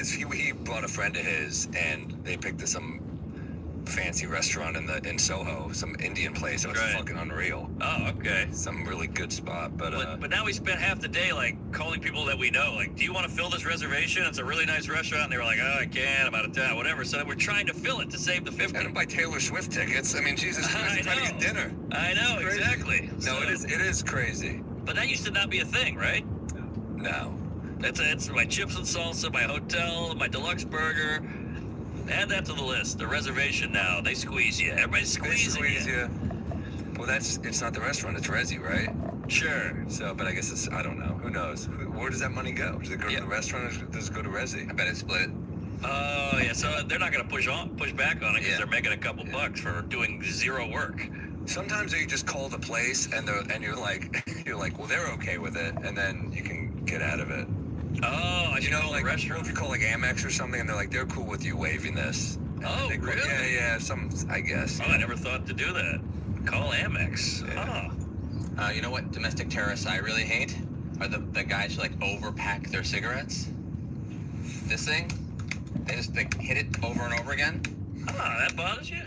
No, if you do it once or twice, this is normal. But the guys like really make an effort. What do you think? It's like a nervous tick or something? I don't know. They're making some sort of like masculine statement. I don't know what it is, but I hate it. Interesting. Wow, it's weird. That might be a you thing. Well, I that's just don't something see it a lot. I feel like you just saw it and it bothered me once. I feel like it's not a common thing. Yeah. But like, no, I guess it would annoy me if a guy was just like doing that. But it's like, yeah, You're not doing it any. I'm not seeing this packing a lot. it better. Right. You're getting it more and more. I've seen the guy with the Zin who just knocks his that's a nervous tick or index whatever. finger all over it, over and over. I mean, you ever see those old pictures of baseball players who would dip and their fucking lip is like down here? Oh, I love that shit. That shit is not. That's wild. That is not healthy. Pull up that Super Bowl photo where the guy's drinking and drinking and smoking on halftime. Oh. And it's just a different world. I mean, all these guys died at 61. Look at that motherfucker. Jesus Christ. Len Dykstra. Yeah, wasn't he in prison? Yeah, he's in prison now for gambling and not paying debt. Played for the Mets too. Gambling. Played for your Amazons. Yeah. Nice. Good to have you back. I'm back. All right. I sent you some clips too, Salakid. Yeah. Let me just bring up this Keith Hernandez smoking photo with Sam. Oh, hell I just yeah. rewatched the Keith Hernandez Seinfeld. That's a classic. He's a good actor, man. It wasn't bad, yeah. Solid. I'm not driving to the airport. The helping him move. Yeah. That shows all peeves. That's true. I mean, he's mad that, this made me think of you, Norman. How we celebrate diversity in 1995. What is this, a cartoon?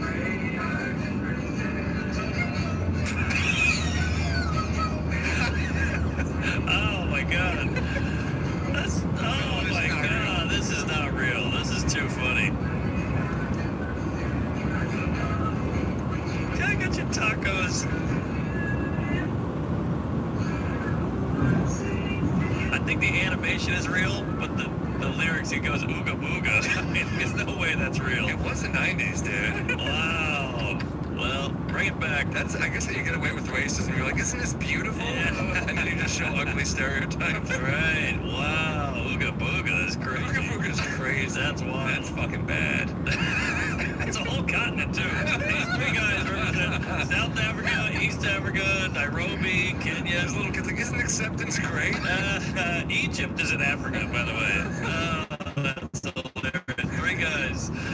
Whole continent. What else we got? That's good stuff. Which one's this? News series? I didn't watch it Oh, yet. dude, I remember the name of the show. This is crazy.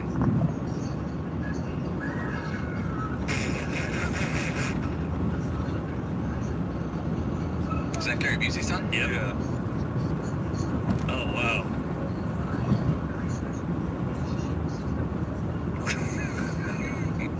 Shasta McNasty. Not to mention that, like, classic dance. Yeah. I feel like you had to do that in a sitcom back in the day. Yeah, right? Wow, I've never heard of it. I don't know how long this show lasted, but, like, holy shit. This is like one step away from Ooga Booga. Like, that joke could be It's in here. Mary Rednitsky. No, what's her Yes, name? yes. 24. Yeah. She was a comic, yeah. She is a comic. She is a comic. She's Dude, at the store all the but it's time. amazing that, like, you look at this shit, you're like, oh, this got made. And think Yeah. of all the shit we've had I know. that's been passed on. That's true. Oh, UPN. That's why UPN was the bottom of the barrel of networks.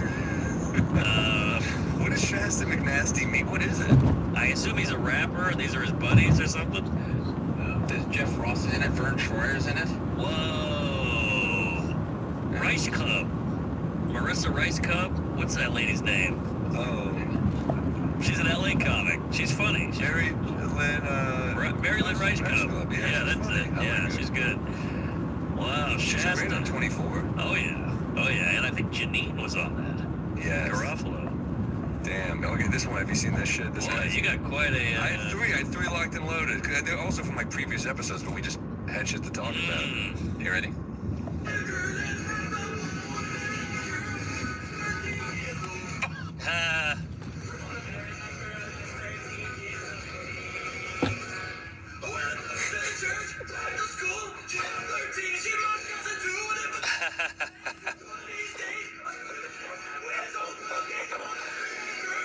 What did you say? I'm gonna marry a girl who's 13 years old. Oh, okay. It's every rock song in the 50s. That's great. That's pretty good, yeah. That's great. Is he a comic or is he He a... must be. That's fucking wild. That's great. See, that's what's great. Like, comedy movies have gone by the wayside, but these guys are picking up the rear. What shout out is that? What is it? Kyle Gordon is great. Yeah, that's a Kyle funny ass Gordon. video. Very funny. He's got a million of them. Look at this guy. He's doing the work. A million views, a million views. Oh, he's 2 million cooking. He views. doesn't need our help. Damn. All right. All right. Well, hey, funny's funny. That was Good funny. for you, Kyle. Can you shout us out, Kyle? Yeah, shout us out. You're bigger than us. What do we got? Any other peeves? I got a few, I think. That Resi thing really pissed me off. I got a big What? prepaid credit card with like $10 on it. Prepaid card. Wait a minute. Prepaid credit card. Are you on mic? Oh. He said, get a reservation, get a $10 prepaid credit card only, give them that. And they hold that, and they can only ever take $10. Isn't that like fuck up? Oh, prepaid. I guess your name's not even on it. Yeah. Are you allowed to do that? Fuck them. I'm doing it. No, man. Yeah, I wonder I'm if they. throwing a blank I card think they would tonight. ask for a name. I think they just ask for a card, right? The card number. I guess As long as it goes through, they're like, great. You can make virtual cards with your name on it. Oh. Thank you. I'm doing it. I got one more peeve. Please. People who hit you with one of these. It's crazy. You've never done this. And you're like, no, it's not. It's not. Yeah. You're in like, Chicago or something. Like, you haven't been. That's crazy. You got it. I'm like, No, it's not crazy. I don't live here. Yeah. Right. I've been here many times. I've done a lot of stuff. Yes. Yeah, I'm with you on that. It's crazy. They're like, just maybe like, you have to do it. Yeah, that's fine. Don't make me feel bad for not doing the random thing that you're into. How about this? Oh, you should do that. That's fine. Yeah. That's fucking crazy. You're a dumb piece of shit. I know. For never having done it. Do that to my wife. That's great. You never been to the gym? No, I hate that. You've never tongued my asshole? That's crazy. That's crazy. That's crazy. You've never been there. You gotta get a resi to my asshole if you want to eat. Yeah. We booked the date. If you cancel, you gotta pay me. $50 or eat my ass. I hate the. I've probably said this before, but the guy who goes similar to this. He goes, you go, oh, I never knew that. You didn't know that? Oh, that's kind of why I said I didn't know that. Now you have to double down on me. I didn't know that. You didn't know that. That's why I said I didn't know that. Yeah. Yeah, it's like the people who are like this. You haven't seen this movie? Oh, God. Yeah. Yeah, I haven't seen every movie. Exactly. There's a couple blind spots. Exactly. Just happens to be your favorite movie. I haven't seen it. I'm sorry. Yeah, how about, you'd like it. That's great. That's it. You'd like it. God, I know nothing about our next guest. I'm nervous. We'll figure it out. Oh, yeah, we'll make it. He's very charming. Charmed. Yeah. Yeah, we'll make it work. He was in Jumanji. Was he? One of them, I think, isn't he? Oh, wow. He's been in some. He's been a lot. Okay. He's in that teacher show. Oh, BBC. He's done a lot of shit. All right. No, we'll be fine. Now, where are you at on TV? Like, would you do TV? Meaning, make my own show? No, like if Blackish was like, hey, we got a part, you got to audition. Does that do anything for you? If it gave me a part, I'd be like, maybe. But yeah, I don't. Auditioning takes the whole fucking day. Takes the day. Not to mention, if you get it, you got to fly out there. Then you're in it for. Not to mention, you get there, they're like, Blackish has been off the air for 10 years. Oh shit! I thought I was still on. What does that I might still be. I feel like it's not on. I don't think it's on. But that's how little I know about TV. If somebody's like, that's been going for 20 years, I'm like, oh, all right. Yeah, I just. How long is it off? 6 seasons. That's it's a good over. run it had, though. That's a damn good run in this climate. 2014 to 2022. Well, yeah, I think I would love to make a show, but I like acting and shit I make. I don't love Uber Eats for William D. It's kind of boring. I agree. Unless you love them. Unless it was like awesome, Curb. or like an awesome director or something. Yeah. But if they flew you out there, you're in this for it's a 22-minute show, so then you're in it for 3 minutes maybe if you're lucky. Is that gonna move a ticket? Is that gonna sell anything? I mean, you get to meet one of the Lawrence Fishburne. That's kind of cool. Is he on that show? I'm looking at the guy in the blue suit. Praying to God it's him. Yeah, he's a great actor. Yeah. Yeah, man. I think it's like whatever. Yeah. Oh, here's a peeve. Yeah. Enough with the pills. People go, he's been red pilled, he's been blue pilled, he's been black pilled, he's been white pilled, he's on the pill, blue chew. Enough with the pills. I'm sick of hearing about pills. Everybody's been pilled. Red pilled. What's white pilled? White pill is positive. I think things are gonna work out. I never heard that one. I think I might have made that up. But white pill. It's on optimism. Optimism. I've never heard it. Because no one's fucking happy anymore. Is black pill the opposite? Yeah, black pill's all over. We're doomed anyway. Might as well not try. It's all going down the shitter. So there's red, black, white, blue, and no others. I'm sure there's others that we don't know about. Brown pill. That's when you start shitting everywhere. I guess. What else? There's got to be more pills, but everybody's on some pill, which is, I guess, fitting because we're all on medication. Are you on any meds? No. You don't take anything? I take stuff to sleep. What do you take? Shit, what's it called? Like THC? Well, I take that, but I also take a thing. It's a schizophrenia drug. Starts with an O. Oh. If you said it, I'd know it.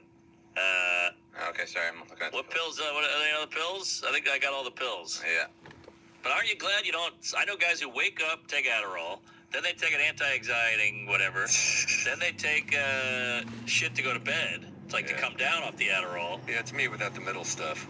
Well, the anxiety stuff's the worst. Cause Anxiety, like, have you ever had a panic attack? I feel so fucking bad for those people. I think I had once in college. That was it. I think I had like one or two, and I was like, this is crazy. It's crazy. You think you're gonna die? I was pouring sweat. Yeah. I was like, the room was spinning. So, like, if you need that shit, take a fucking pill. When did that happen to you?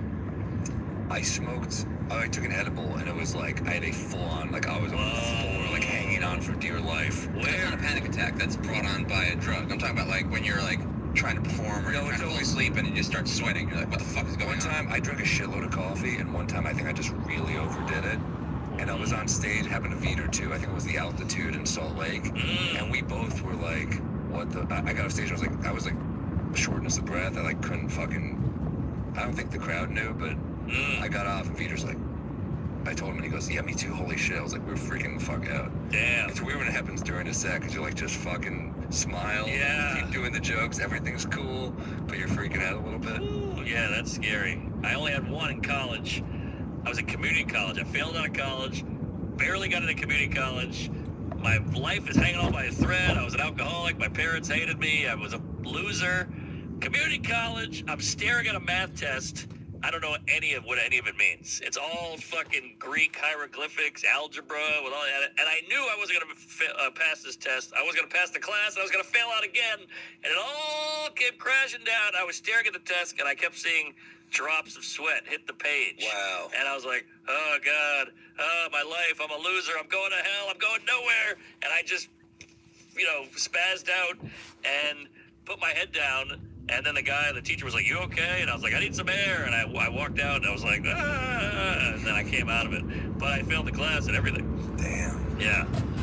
Yeah, it sucks when there's nothing you can do to console yourself, because reality is what it is. I know. You're like, this is gonna happen. This is it. And that's what I was thinking with JP yesterday. I was like, I'm trying to be positive. I'm making jokes. Like, I was like, thank God you're not Sebastian. Your career would be over, but you don't move around on stage anyway. Like, I'm trying to say fun things. Nice. You gotta smile. That's cool. And he was in good spirits, but you're like, oh no, but you will be, and this is just reality. And he understood it. I mean, it's like, it sucks when you're like, this is what it is. Yes. No getting around it. That's it. It's like a funeral. This is it. She's dead, they're dead, whatever. That's the reality. Yeah. It's sad, but true. But it's so sad, these math tests, I would just write in numbers and like scratch stuff out, and then like write a 6 with an X on top, and then I'd do a fraction. I made it look like I tried, even though it was all fake. It was all just random letters I put in, just so the teacher was like, oh, okay, he's trying. Even sadder. It's so sad. Yeah. It's so sad. I'm so bad at math. You can see through that immediately. Of course, but I was fucking 19. Yeah, I've been there though, where you're like, maybe I can outsmart the teacher. Yeah, show your work. I've been there. Yeah. Show your work is the worst, because they're like, none of this makes sense. None of it. And you're just like, I was trapped. Literally like a Goodwill Hunting type problem on that page, and I'm like, you could put a gun in my mouth, cocaine in my ass. I have 10 years, I'll never figure this out. 10 years. So yeah, I just had a panic attack. I like that teacher who puts a gun in your mouth.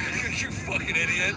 You're like, this isn't helping. This is not helping. Stupid. Yeah. Oh, fuck. That would be great if you put the gun in my mouth. I'm like, T equals 8 squared. Like, I just figured it out. Did you ever see this? I've seen this. This is funny because this is what comedy used to be, and at some point this became offensive. Do you want to set it up, Mark? How did this?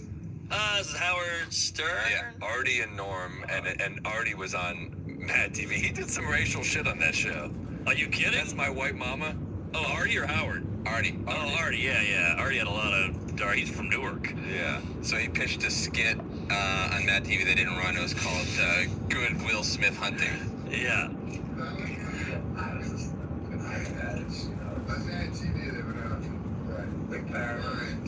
I pitched the thing called Good Will Smith. All right, he worked in an old black college, and the problem on the blackboard, right? Because I was 2 plus 2.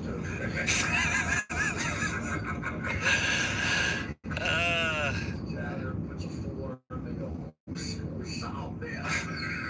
Hard to believe why this one didn't make the show. I know. SNL's got a very different writer's room. Yeah. Also, happy Black History Month, everybody. Oh, wow. Good point. Boy, did you see this trend going around? Rosa Parks' husband had a car, and everybody's pissed about it. And I'm like, maybe we shouldn't have waited until February 1st to break this puppy out. That's hilarious. But it's going viral. That bitch, her husband had a car the whole time. It's all bullshit. You know? Whatever, you got a fucking car, you take public transit, that's true shit. I know, it's just a funny idea that she's like, I'm taking the bus. He's like, I'll give you a ride. She's like, oh, I want to take the one day. Yeah. The one day he was like, I'm not. But what I love about that sketch with Artie Lang, obviously it's offensive, obviously it's horrific and racist and all that. But Norm is this comedic genius. I would say he's like up there with like the great comedy minds of our time, and he finds that funny. Yeah, but I love that. It's just so absurd. It's so absurd. And it is so offensive. That's why he's laughing. Exactly. But people, how could you laugh at that? It's like, because it's ridiculous. Yeah. You know, that's why I think people lose sight of comedy. You know, they're looking for some moral compass. I'm like, well, it's like a fat guy sipping on a banana peel. Some of the Howard shit that you're like, yeah, this is not aged. Oh, dude. Very well. Blackface. I mean, you can pull it all up. Yeah, it's not crazy. great. Do you see that video going around now of Uma Thurman looking smoking hot? So hot. So hot in the 90s, and still hot, but this is a 90s clip. And he's that like... Pulp Fiction haircut's coming back. I see a lot of women rocking that bob now. Oh, the bob. Yeah. But... So she's on Howard Stern, looking great, and he's like, what were you doing with Ethan Hawke? He's like, way shorter than you. And she's like, he's a little short of me. It's not that big of a deal. And he's like, yeah, but he cheated. She goes, so what? She was forgiving. Yeah, she's on mic. Like, she's not going to trash the guy. But yeah, and they share kids, probably. I mean, it's like, true. I think you just got to be diplomatic in that. Mark nailed it. We don't have to watch it. But yeah, look at it. She looks great. I mean, but yeah, it's like, you know, how many years were they married? 5 years, to say? Yeah, wow. It's like, you know, that's kind of divorce goals. Yeah. You want to be on good terms with the person, you know? Well, when you say in our culture now, and maybe I'm getting too dramatic, I feel like we have a forgiveness problem. Totally. You know, and so it's kind of cool. I'm not saying you should cheat on your wife or you should, or and even I wouldn't have forgive judged her if she was like, yeah, that was fucked up. Exactly. Like, I wouldn't have even judged that. But that is cool that she's like, oh, I'm not holding on to that. My life has moved on. Yeah, so you don't see that now. Now it's like, what can I get out of this? I'm a victim, you know, cancel this guy, go at him, whatever it is. Vice versa, men and women. Yeah, her ex-husband in Kill Bill shot her in the head, so this is nothing. Yeah. Oh, is that right? Right? Carradine? Yeah, he shot her. I heard a comic talking about, I don't remember what the punchline was, but the setup was amazing, that you should have to re-up every 5 years in marriage. James Smith. I told you this. Oh, you told me. Tell me that. He said a wedding should be like a cell phone contract. Every 2 years you check back in, like, you still into Verizon? And you're like, yeah, man, let's do another 2 years. James Smith has some great shit. Such a great point. Yeah, great point. And like, you've heard people say it other ways. He found it in a clean way. Yeah, he was always the most succinct punchline. He was smooth. Oprah was like, so, whatever the celebrity, why would you want to cheat on your wife? Why do men want to cheat on their wives? It was like this whole episode about why, and he's like, we want to fuck other chicks. That was the whole joke. Yeah. Or the whole punchline. But he said it like, oh, Oprah, I think it's because... Yes. He said it like it was like there was going to be this profound answer, and then he just, I mean, he is always hilarious. Yeah. Great guy. And the Australian accent made it funnier. Yeah. He had that great bit about therapy. He's like, stop, people always want to tell you, probably, when you go, how you doing? They go, actually, my back hurts. He's like, I was just being polite, mate. I don't really give a fuck. He's like, that's why your therapist charges you $250. That's how much it costs to hear your shit. Yeah. $250. So you know it's an old bit. That's what a therapist in New York cost back then. Yeah. Holy shit. Is that low? Yeah. Now these days, probably. Yeah. Oh, really? I haven't been to therapy in a while, but... Wow. I haven't in New York, holy shit. Wow, Alan was not charging me that. Yeah. But he was a man of the people. He was. But, I fired him because... Fire him? Well, I stopped going. Stopped going. Like, Mark's like, I'm sorry, this isn't working out. You're out of here. We're letting you go. Yeah. He's like, yeah, I don't give a shit. I'm giving you a deal. Because I'm fine letting you go. I'm like, get out of here. He's like, Mark's my like, office. I'm no longer paying you $40 an hour to listen to my shit. That's exactly right. Meanwhile, Mark, he's sliding jokes in there out of insecurity. Mark's like, oh, fuck, I'm boring him right now. Let me try a... You know me well. Oh, I did it too. I would slip every once in a while. I'd be like, oh, I know there's a comic in here before. Let me try to bring the heat a little bit. Yeah, that was a great bit. Yeah, I remember that bit. I have to. Yeah, I was doing abort and deport on him. Yeah. He didn't care for it. But he was always like, you should assert yourself. You should assert yourself. And then one day he upped my prices because I had a special come out. And he goes, it's not a special. I was like, Tonight Show, I think you're doing pretty well, I think it's time to up the prices. And I said, I don't think so, Jack. And he said, well, I think it's only fair to bring it up to here. And I said, I'm asserting, and I never went back. So he fucked himself by teaching me how to assert. Mark is so cheap that he neglects his mental health. He's like, I'm charging slightly. Wow. Mark's like, I would rather be fucked up than give you slightly more money. That's a bit. What you don't know is that was a test to see if you graduated out of therapy, and he won. Oh, you graduated. Maybe. Well, I saved the money, so who's the real winner? I don't think it was a test. I think he was like, you're cheap and you're underpaying me because I'm sliding scale. Well, I never went back. So you come back down. He's a good man, Alan. He's a good guy. A very good man. But here's the question. If I get caught on Epstein's list and my career goes in the shitter and I'm doing the Yahoo hut in Dicktown, PA, is he going to lower the price? If I go up in career, he raises it. If I go down in career... I think he would have. Yeah. Okay. I wonder if there's someone on Epstein's list who's seen the therapist. Like, maybe if Woody Allen, he's in therapy. Is he like, God, I'm very stressed, this whole list. It's making me crazy. I'm so nervous. They mentioned my name. It's horrible. It's a horrible thing to do to someone. Wow. Put the pin in that Dangerfield? Oh, geez. Sure. You're right. All right, we got 2. I got 2. Was it good? That was great. Really? That was great. He did a I've whole never series. tried it. I've watched a lot of Woody. Yeah, same. Oh, Woody with his therapist on Epstein's Island. That's a sketch. Put that in your pipe and smoke it, Kyle Gordon. Oh, shit, we got to wrap up. Yeah, where you headed, Mark? When's this come out? This comes out when? We should put this out soon, right? We did some topical shit. Yeah. Do you want to keep pushing Madigan? We have Madigan on the 8th. Oh, shit, I and forgot. no guest on the 15th. So we can use a lady. Yeah, let's do it, Madigan, then this. Okay, Yeah, so perfect. 15th. Okay, I will And be. then our guest last week, right? Crowley. Okay, great. All right. Whitehall might be earlier. All right. I'll be in Arizona, Flagstaff, and Swaharita at the Desert Diamond Casino, Indianapolis, Helium, running that new set, Buffalo Helium. We're going to have a show there, baby. Beautiful. Portland, Maine, and Providence at the Vets, one of the great theaters. Lexington, Kentucky, Comedy Off Broadway, Amazing Club, Fort Lauderdale at the Improv, and Raleigh, North Carolina.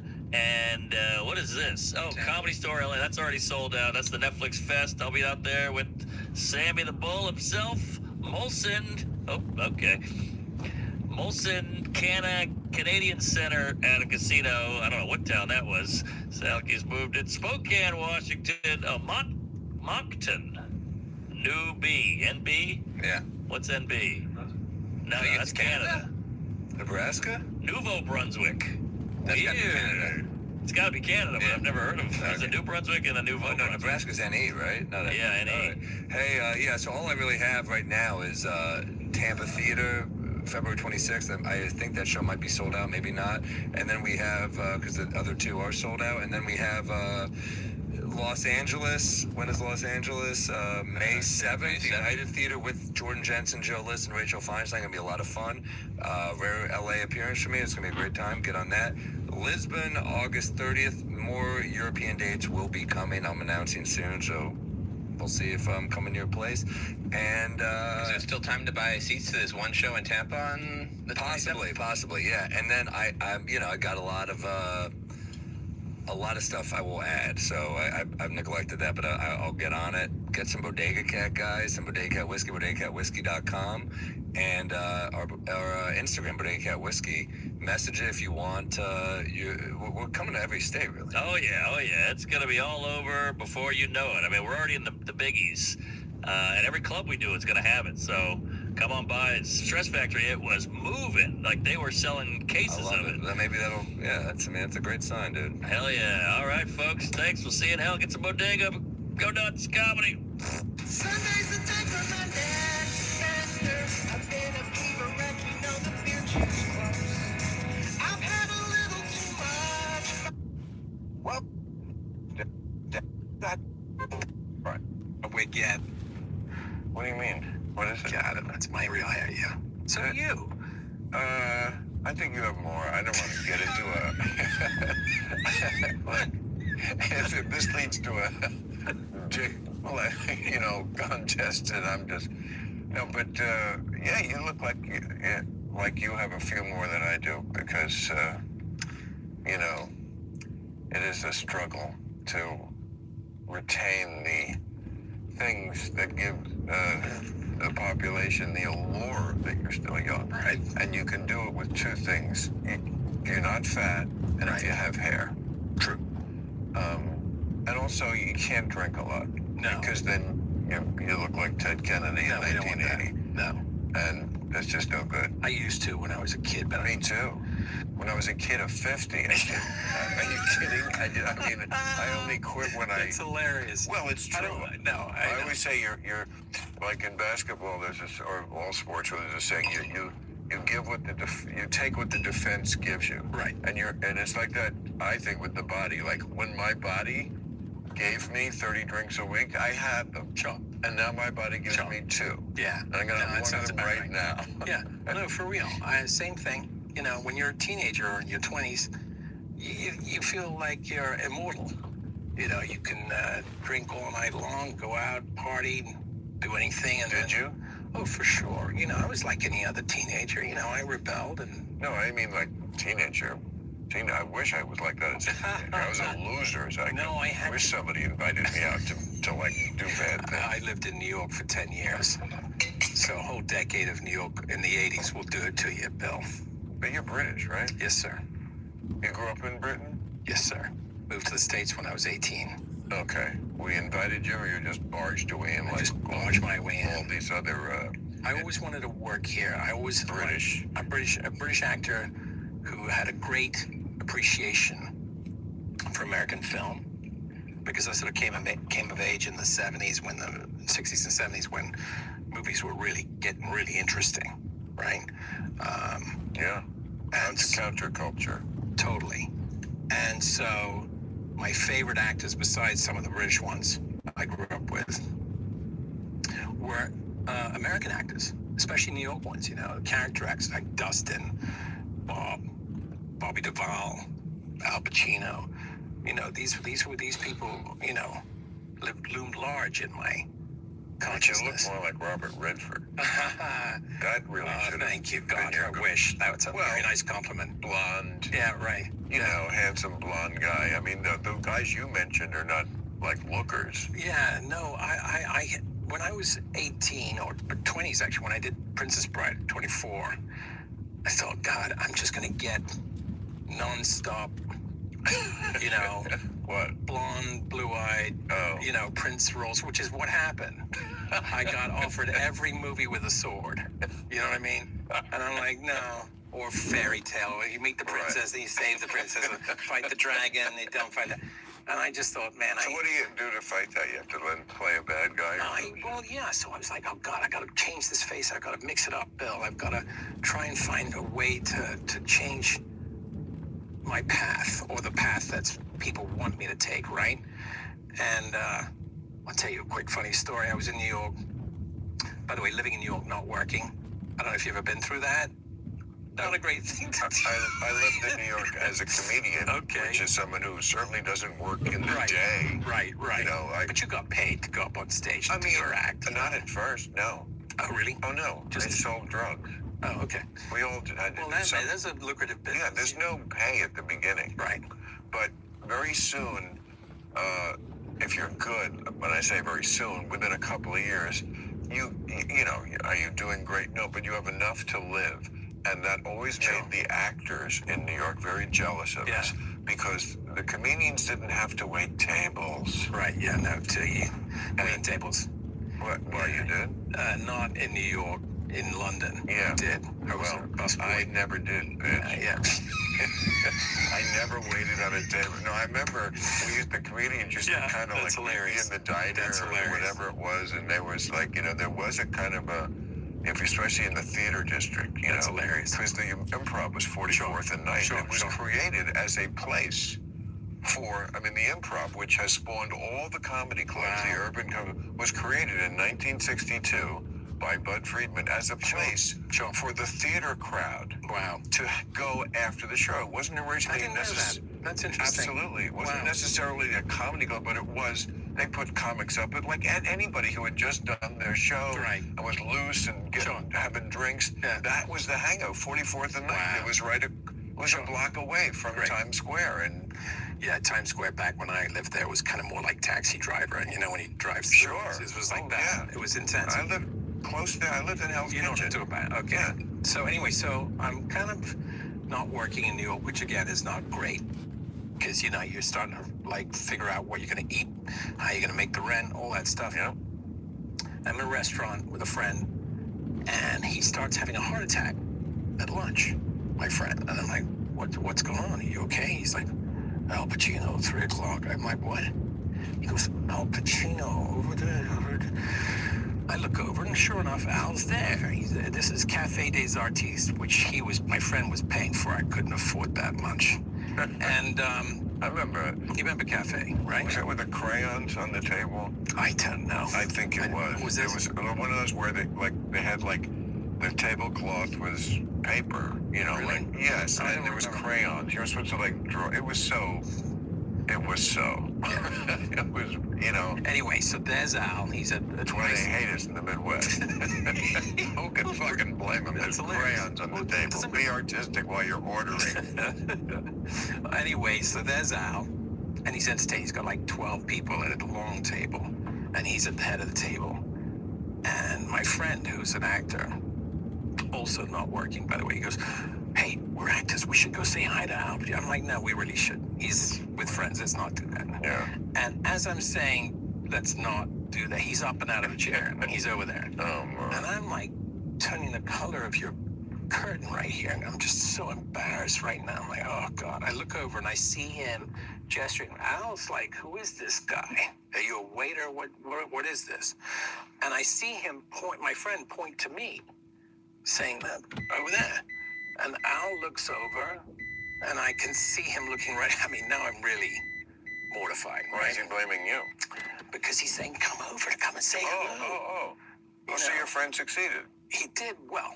Not that. I'm wondering, like, is this really what Al wants, to have people come up and introduce themselves, strangers all the time, while he's having lunch with his friends? And I'm thinking, I walk over, and my friend says, oh, Mr. Pacino, it's my friend Carrie Owens, he's an actor. And he goes, oh, yeah? What are you doing right now? And I said, well, you know, I'm going up on auditions, and I'm between jobs. And he goes, oh, so you're drifting. And I went, oh, great, this is great. Michael Corleone just called me a drifter. This is exactly, my day is working out as planned. And he goes, let me ask you a question, Carrie. And he taps my heart, Bill, like that. He goes, what's this? I go, my heart? He goes, no. Then he taps my head right here. He goes, what's that? And I said, it's not my brain, is it? He goes, no. He goes, they're muscles, Carrie. Do you go to the gym? I go, yeah. He goes, what happens when you stop working out? I said, well, you atrophy. He said, that's right. These are muscles. You got to go to the gym, go work them out. That's why I go. I do plays. I always keep my muscles loose so that I'm ready to work. He said that. He said that. So he said he gave me his assistants. No, it's amazing. He gave me his assistant. He goes, you know, you should go check out the Lee Strasberg Institute where my mentor is teaching there. Go audition. I'll help you get in the door, but the rest is on you. I went. I auditioned. I got in. I ended up training with his mentor, a guy called Charlie Lawton, not the actor, but the same name. And changed my life. I started working like within a month or two. So it's a beautiful story when a celebrity gives you the absolute personal number of his own assistant. Doesn't happen. I mean, it doesn't happen. It touches this thing and this thing. No. You know what? And as far as this thing and this thing go, see, that is the difference between comedians and actors. And, you know, I mean, we have a lot in common, and we have some things that are not. I mean, when you're a comedian, everyone is always coming up to you and saying, tell me a joke. So when you're an actor, no, people don't come up to you and say, show me a menu. Right. That's true. I just had to get one more. You guys were waiters joke in there. I was actually a busboy. I was never a waiter. It's even lower than a waiter. So, but you know, that acting stuff, see, I mean, I made my living as an actor in the 80s. You know, we all did as comics. We then went on to sitcoms and stuff like that. And it just you just feel like you're doing I enjoyed some of it, but like you are doing things left-handed a little bit because it is your nature as a comic to not be a character, to be as real as you can, to be just at least my brand. Yeah. So it's always a bit of a stretch, and at some point, the business taps you on the shoulder and says that this is not what you're meant for, and but it just sometimes takes time to find that. But Al Pacino, I know him a little bit, and he is a very generous soul person. Generous. I mean, that story in of itself. And he also was a guy who, more than really almost all the other actors, he does take this shit seriously. Like he really, I mean, even if you're anything except Shakespeare, is kind of second class. It's like Shakespeare is really what we're here in this business to do. Right. We will do other things. Yes. Lord knows he's done plenty of other things. Yes. Yes. But really, we're here to do Shakespeare. For sure. I mean, that's... I followed him on tour when he did American Buffalo. Do you remember that play? Mammoth? Yeah. And Mammoth's been here a few times. I'm sure. I loved it. And we argue, brilliant. but I love him. I'm sure. But he was brilliant in that role, American Buffalo. I don't know if you ever saw. What is that about? It's like three guys trying to figure out how to. I think they're trying to steal a nickel or something. I don't know. I've forgotten. It's been so long. But I remember there's a lot of drama and it's very tense. No profanity. No profanity. No, of course not. It's David Mamet, please. No, but it's Al trying to change his life with a miracle, and he plays a very conflicted human being, and very, very well, I might add. So you go back to the theater just because of the muscle thing, totally hard pointing Al, restaurant really crayons, and then so you. So we're back to the family. This is great, Bill. So you, whether you need my interview with the waiter carry on. Yes. That's great. Former waiter. Let's be fair. Okay. Bill Maher, it was about the actors. Lee Strasberg begins were very similar to the actor studio. They teach you Stanislavski. They teach you preparation. They teach you relaxation. They teach you character. They teach you background. They teach you. Yeah, go on. As a Limey.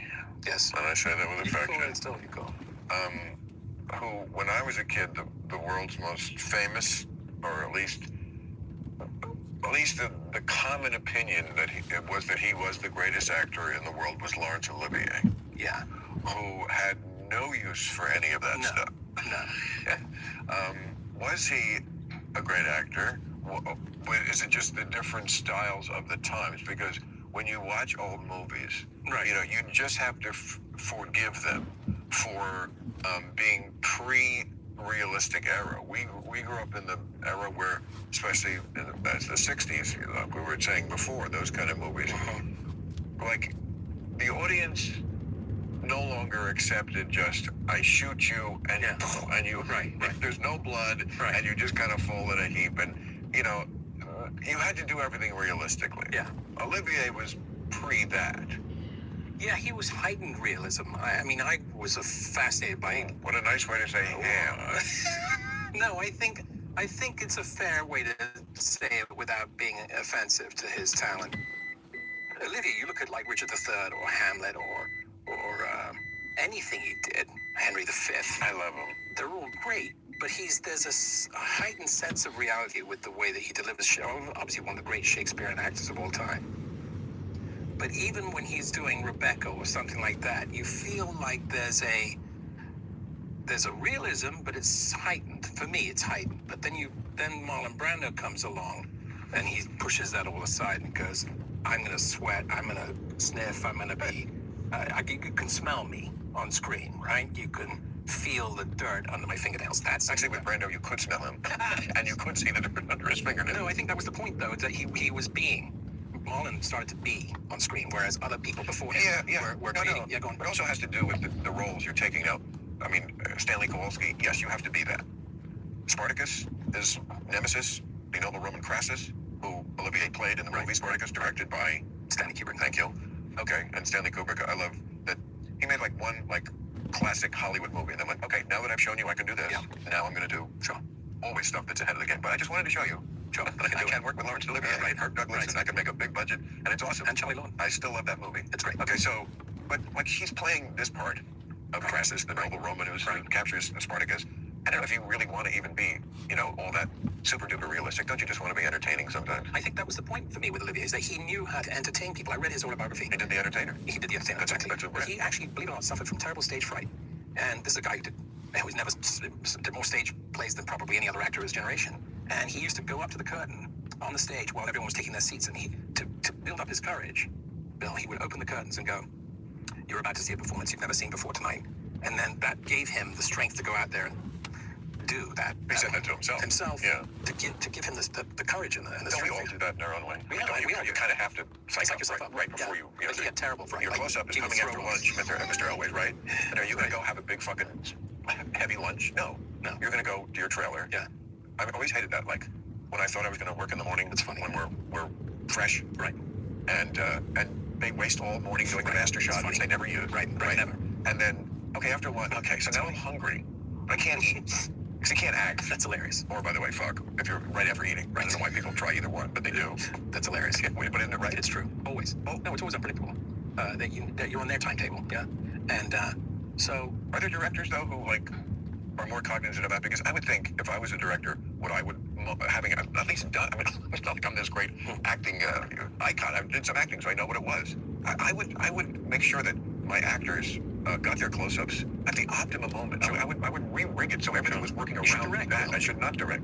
I should not direct. I know I'm not starting new careers at 70. I'm happy to keep the two I've got going. Okay, I used to have 3. I used to tour. I only don't do that anymore doing stand-up. But no, I'm not going to direct. But that's what I would do, because I do remember that frustrating feeling.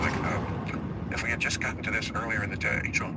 And it's a funny thing the way I remember the concentration, that you have to keep. It's a nerve-wracking job because you can't quite ever relax. No. Because when they call on you, so you can't quite ever relax. Even though you have oodles of time to do nothing, you still can't quite relax. No.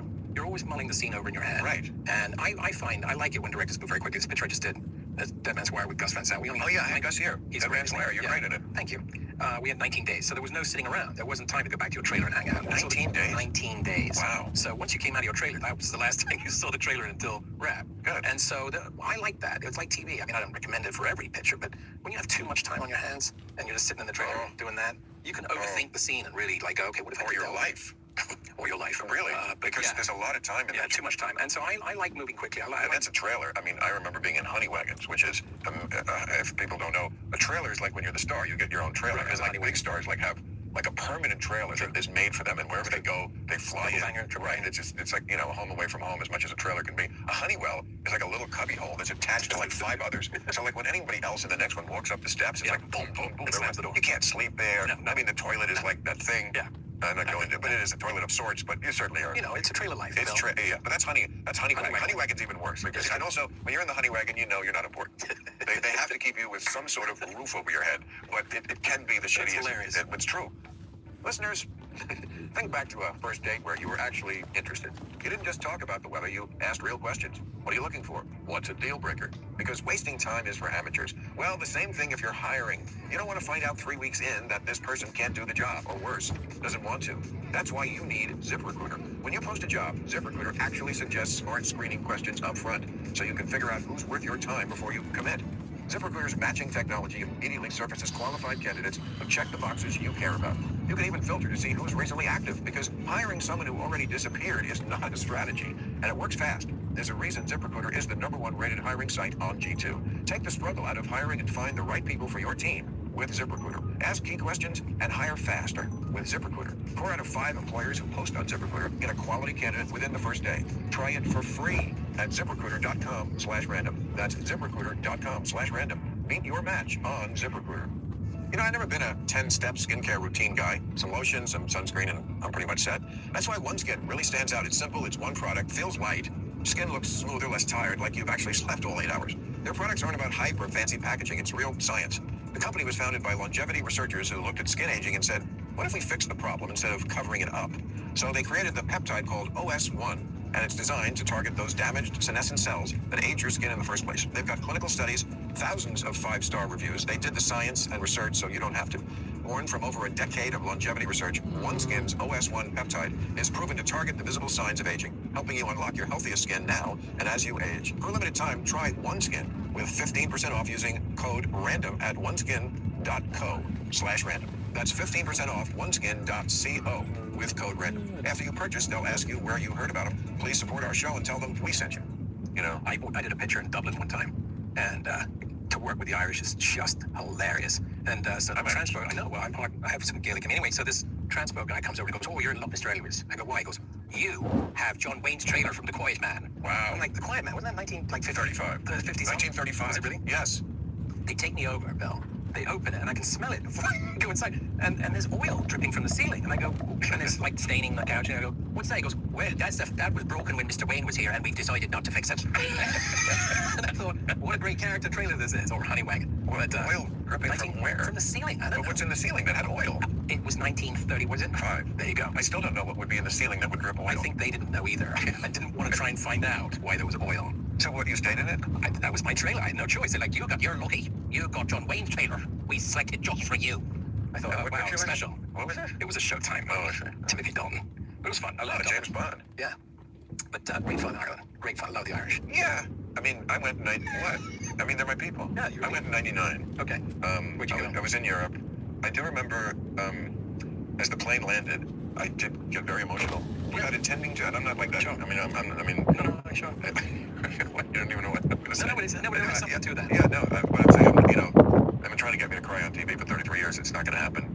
I'm not going to cry, but like for some reason it hit me. And then around the country for a week was fascinating, sometimes infuriating. I mean, the signs. First of all, you can't read the language. People think, oh, the Irish and English, same thing. Not the same thing. Not a completely different language, completely different people. I mean, they didn't look as different as the people that England conquered in Africa and India and the Indochina, but just as different a culture. I mean, it was just as much a conquest completely of different people who just said, "I'm going to make you my bitch," and they did. That's your people, the English. And so you would see the signs, and it would say the name of the town, like they'd give the direction, and we do that here. Like if you're on the freeway here, it says to San Diego. You have to know San Diego is south. It's kind of a dirty trick. We don't all know that. We do. Yeah. But or San Francisco to San Francisco. There are people from Germany, which I don't fucking know where San Francisco. I know it's in California, sort of. So it would be like this sign. That's hilarious. 18-letter names for towns. So this way, I'm like, oh, that's helpful. That's great. And of course, this is pre-GPS. I was going to say, but it was also kind of cool because then you would have to engage in people. You'd walk into the pub. That's great. All of a sudden, someone's got a guitar, and right, they're singing, and there's beer. The drinking. I mean, there were people like frequently. I saw this over there, passed out, sitting on the stool. And it was incredible. I worked at this place called Ardmore Studios, very famous studios in Dublin, and they have a bar upstairs for the cast and crew. And I'm looking around the wall, Bill, and there's pictures of famous people. You can't quite make them out, but there's Peter O'Toole lying like this. There's this Richard Burton like that. Huge drunk. I'm like, this is amazing. Albert Finney, and I'm like, this is amazing. All of them giant here and drunk at this bar. Okay. There was such hatred that Michael Caine. I'm not telling this out of school, but he said, like they would put it away by the bottle. Yeah, like a bottle of vodka a day. Yeah. And then like have wine at lunch as if it was like a corrective to them. Let's have some health food to even out the vodka all morning. Let's have some rosé because it's made from grapes. Hilarious. That's hilarious. Sort of true. And then another one is Oliver Reed. Oh, please. What? He was legendary for drinking. Oh, please. He was determined to outdo Burton and O'Toole. This guy, he was right because he was a great actor. If you remember Gladiator. Great, but before that, Oliver. Oh, he's the slave trader. Yeah, he was great. It's a great part. Yeah. It's a pivotal part, and he kills it.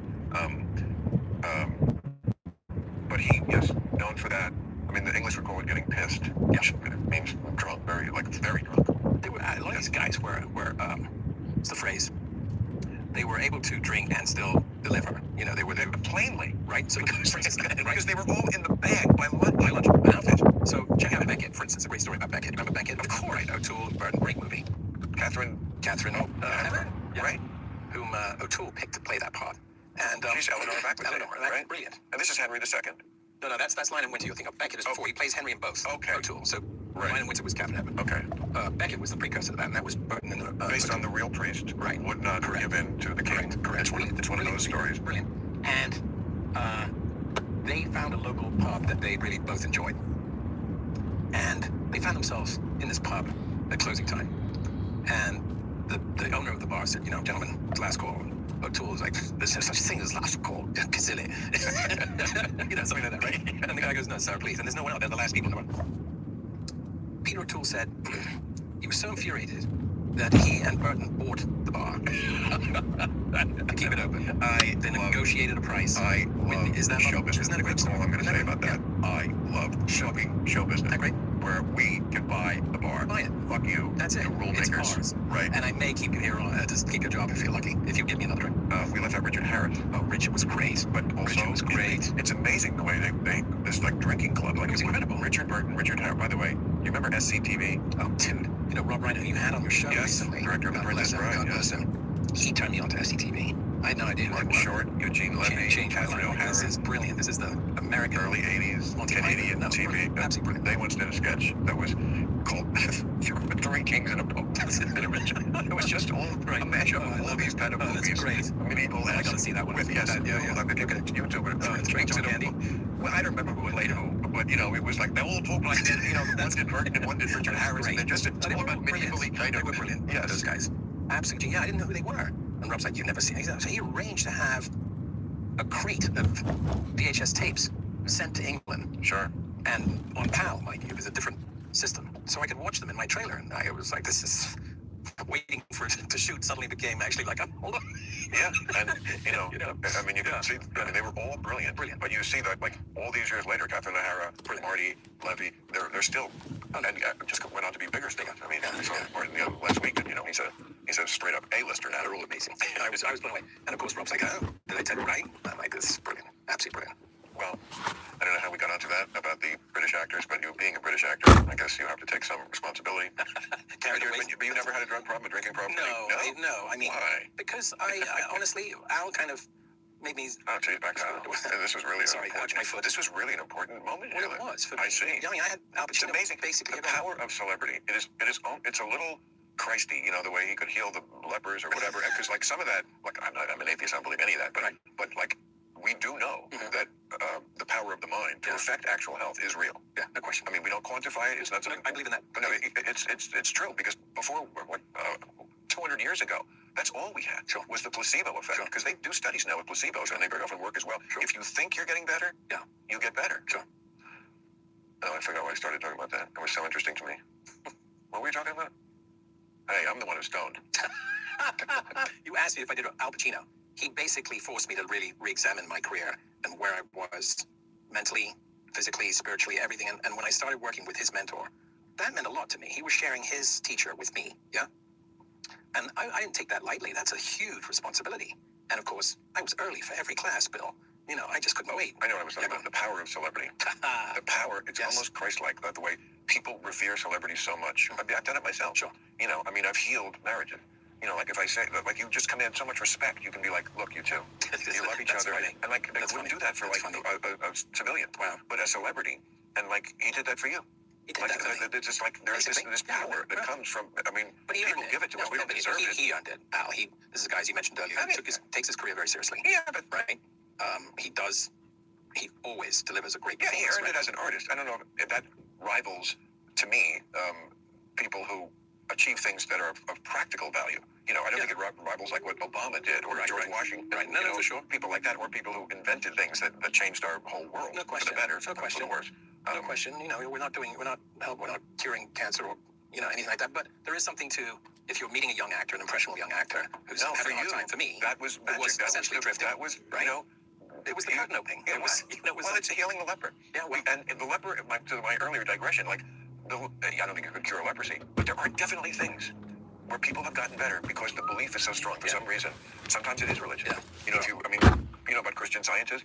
Yeah, sure. Okay, well, it's a great way to go to jail because if you're a parent with a child and you're a Christian Scientist and you don't get the medical attention because you actually believe Jesus is going to handle this, Jesus take the wheel, and he doesn't. Right. He flakes. Yeah. Doesn't show up to help you out. They'll put you in jail because yes, you killed your kid. Yeah. For your belief. Yeah, I'm not a big fan of religion. Well, I'm more of a spiritual person. Organized religion to me I don't want to get into it here. I promised I wouldn't discuss politics or religion on your show. But for me, I have my own spirituality. And I don't need a church to pray, and I can pray anywhere. And so I'm not an atheist like you. I don't know, and I don't judge anyone. It's what works for the individual. Absolutely. Yeah. And by the way, people think atheists care a lot more about the subject than we do. Right. Really, we just don't give a shit. It's hilarious. No, it's true. That's great. I was singing some songs at my birthday party the other night, and like one of them had some religious-y. And I was said to the people, like, just because I'm singing these words, I don't give a shit. Right. My Sweet Lord by George Harrison. I love the song, and I'll sing along. I don't believe that.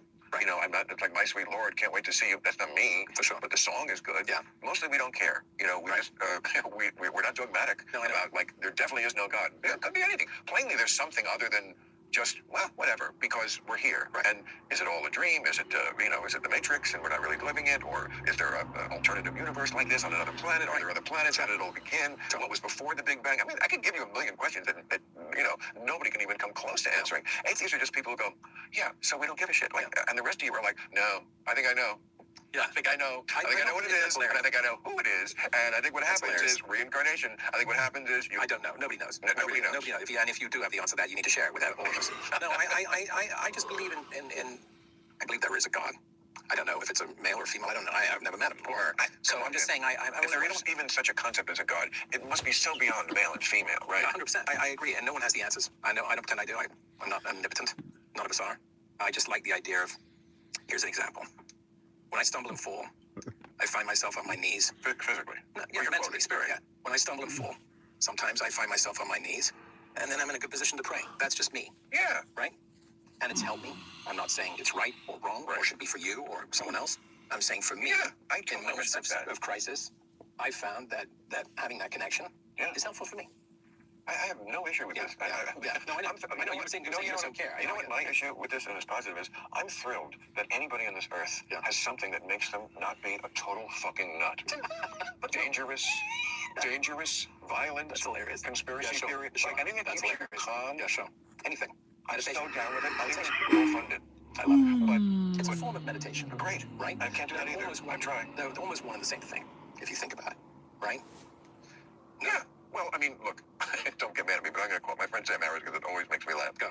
He says, if you got your hair dryer out and you said you were speaking into it, and when you were speaking into it, you were communicating with this being in outer space, they would take you to the mental institution. But take it with a hair dryer and you're praying. That's funny. That's funny. And it's good that you can admit that it's funny. And also, who knows who's right? Nobody. And maybe they do hear you. No. But I would use the hairdryer. No. Plus, you sound funnier when you're talking. Yeah. But no one knows the answer. And I also will admit this. Sometimes if there are things that are coincidental, that make even a skeptic like me go, well, that was weird. Right? For sure. Yeah, for sure. We don't have the answers. We don't know. That's the great unknown. We don't know. And there does seem to be some level of a channel where people are picking up a radio station that most of us don't pick up with our five senses. That does seem to be a little extra. I mean, I keep talking to magicians. I keep running into magicians for some reason these days. Really? I don't know what that means. You spend time at the Magic Castle? I'm not. That's what I'm saying. It's just happening to me. Right. I can only imagine what the psychiatrist would say if I had one, which I don't. I'd rather go to a magician. That's hilarious. But you ever leave a doctor's appointment and think, that's it? That was the big medical insight? Drink more water? Exercise more? Oh, thanks, Doc. Groundbreaking. Meanwhile, you're trying to live longer, feel better, maybe not fall apart like an old lawn chair, and all you get is a pamphlet? Well, now there is Superpower. It's actually proactive health, not see you when something breaks health. They send a licensed professional to your house so you can go to a nearby lab or do one set of lab tests, and suddenly you've got data on over 100 biomarkers, heart, hormones, metabolism, vitamins, all of it. Some stuff no one ever checks. And the app doesn't just dump numbers on you, it tells you what to do. Supplements, nutrition, lifestyle tweaks, even your biological age, which is either motivating or emotionally devastating. But at least you now know. If you're tired of guessing, then try it out. Should you sleep more, eat less, take 12 supplements like a retired astronaut? Superpower actually gives you a plan, and it tracks everything over time, so you're improving, not starting over every January like a maniac. I'm always aiming to be healthy, eat well, exercise, get enough sleep, but there's always something more we can do to live well. Learn what that is with Superpower. Make this year the year you stop guessing about your health with Superpower. Not only did Superpower reduce their price to just $1.99, but for a limited time, our listeners get an additional $20 off with code RANDOM. Head to superpower.com and use code RANDOM at checkout for $20 off your membership. After you sign up, they'll ask how you heard about them, so make sure to mention this podcast to support the show. But I want to know, because I certainly have seen things that magicians do nowadays that seem to be crossing the line from magic into sort of telepathy. And it's like, It just seems impossible that they could do this, and yet the reason why I'm skeptical is because they do other things that are just pure magic, and I can't imagine how they can do that to me. I mean, I'm literally holding the thing in my hand, and when I open it up, now it's a bunch of, pigeon shit or something. Whatever they're doing, it's like, oh my God, like how could you possibly have done that? Right. So I wonder, but again, just don't know. We don't know. And I think the atheist view is like you only give yourself gray hairs trying to figure it out. So just be a decent person for the sake of it, not because there's, Catholicism, which is I was raised in, is very, you too? Yeah. I'm very big on scaring you. Yeah. About if you don't, this will happen. This is, purgatory. Not a great thing. Purgatory would be a relief from at least you're not in hell. Purgatory is what you're on your way to the middle. I know, but still, it's purgatory. Like I know in hell, I don't know. But devil hot poking you with a... I haven't been there. I know, but like, we have no, but I'm just saying, like, people have a mental picture of hell. Like, it's fucking hot. It's the flames, right? The devil is poking you with his pitchfork. It's just pain, right? Like, eternally. And heaven, we know that. Cloud, God, whatever. Whenever somebody dies, they do a cartoon of them, and they're, like, doing the thing in heaven that they did on earth. Like, Bob Hope is up in heaven with a golf club, right? Okay, so I know what heaven is, and I know what hell is. What's purgatory? I think purgatory, the idea is that you're on your way. I know the idea. Right. I honestly, I didn't pay much attention to Sunday school. That was the thing for me. There was so much mythology attached to it that I was like, you had me lost on the third Sunday school class. You know what I mean? I don't know if you want to get involved with me on a business level, but I'm telling you, I think Purgatory is wide open. Series, epic movie. I'm thinking Ridley Scott. That's hilarious. I see you. I worked at some shows that seemed like Purgatory. Yeah, they really did. No, I think we need a guy just like you. You're the right age to run Purgatory. Okay. You're neither a good guy nor a bad guy. Because you're in Purgatory.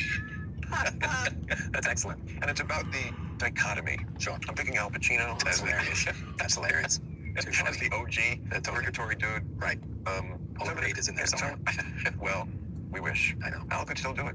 Yeah. Not so much Al Reed. No. This is the strangest conversation I've had with anybody in a long time. It's riveting. I keep telling people, Club Random is not like the other podcasts, and they just won't listen to me. I mean, I don't know what I have to do. I'm doing it. No, it's great. It's great getting high and talking to somebody I like. Oh, thank you, Bill. And I just don't ever want to, like, have an agenda. It's like, it would be as ridiculous for me to do this show with an agenda, which, again, the other shows do, and that's fine. Yeah. That's what we watched on TV for 70 years, talk shows. You have a card, you have questions. But it's like if I went out to dinner with you, which I would love to sometime, like if I showed up with a card. Before we order, Gary, I understand that your new project is hilarious. But actually, what is your new project? Maybe we should be plugging something. Okay. Stranger Things? No. Are you plugging that? That's over. Been there, done that. Okay. But I did work with somebody. Dead Man's Wire. Dead Man's Wire. Like that. And David. I'm a professional too. Not just a pothead. Although I'm going to have a pot. Okay. Yeah, actually, Bill Skarsgård is the lead. He plays this guy called Tony Curtis. He's great. So he's the son of Stellan. The best. The best. I was at the Golden Globe Sunday. Okay. And when he won, I was like, fuck, I have a chance. This woke town, I can't believe they nominated me. I can't believe that. It's hilarious. But if they gave one to Stellan Skarsgård, Stellan, even he won it. Oh, yeah. And then a kid from the British show, the genius show that on Netflix, Adolescence. Yeah, great. Like they gave it to. He's amazing. Skellen, and they gave it to a kid. Anybody could win this thing. Anyway, so it's called Dead Man's Wire. It's directed by Gus Van Sant. And it's based on a true story about a kidnapping that took place in Indianapolis in 1977. And Bill, real story, which I didn't even know about. I didn't either. Bill plays this guy called Tony Curtis, who believes that his mortgage broker has screwed him over. So he decides to take matters into his own hands and kidnaps his broker and holds him hostage in a police standoff for 63 hours and ends up airing all his grievances on live TV.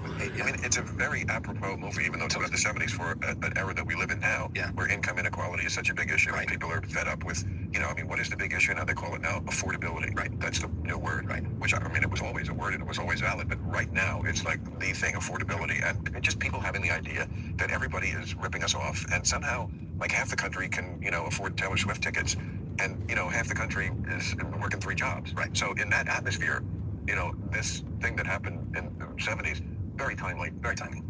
Great time. So I thought it really resonated. Oh, you saw it? Yeah. Oh, cool. Of course. Yeah, it's very much like a 70s film. Gus wanted to shoot it like Dog Day Afternoon and French Connection. He wanted to give it that gritty feel to it. So it's really a film. It's not a movie. It's more like cinema. And it was, we're very proud of it. Al Pacino was in it. He plays the guy who's the owner of the mortgage broker. That must have been a nice full circle. It was a nice Easter egg for me, definitely. No, but like, you didn't have any scenes together? No, but I came out when he showed up when he worked. But and you reminded him of what happened? I don't have to. I mean, Al's a very important part of my life. It's like, right. So you kept up from that point on? Changed my life. No, I thought it may have just. No, changed it. Yeah, I know that, but then maybe you did. No, I'm not that kind of fly-by-night kind of guy. Like, gee, thanks, Al. I'll see you when I see you. When someone like that, kind of, as you say, cures your leprosy. Yeah, but if Bob Dylan did it for you, I mean, like, I just good luck trying to reach Bob Dylan. That's what I'm saying. It could have been one of those situations. Like, I don't see Bob like sending Christmas cards. No, but like I said, as you said, he's a very generous person by nature. Yeah. He doesn't. Well, I'm very proud of you. It's like he created this thing and he went on to like all the success, and that's a nice show business. He is one of my heroes. Yeah. Like I said, I grew up watching his work. I remember seeing Dog Day Afternoon when I was a kid, and I became obsessed with seeing that. But also with him, he did that. Serpico, he does Godfather, and then Scarface.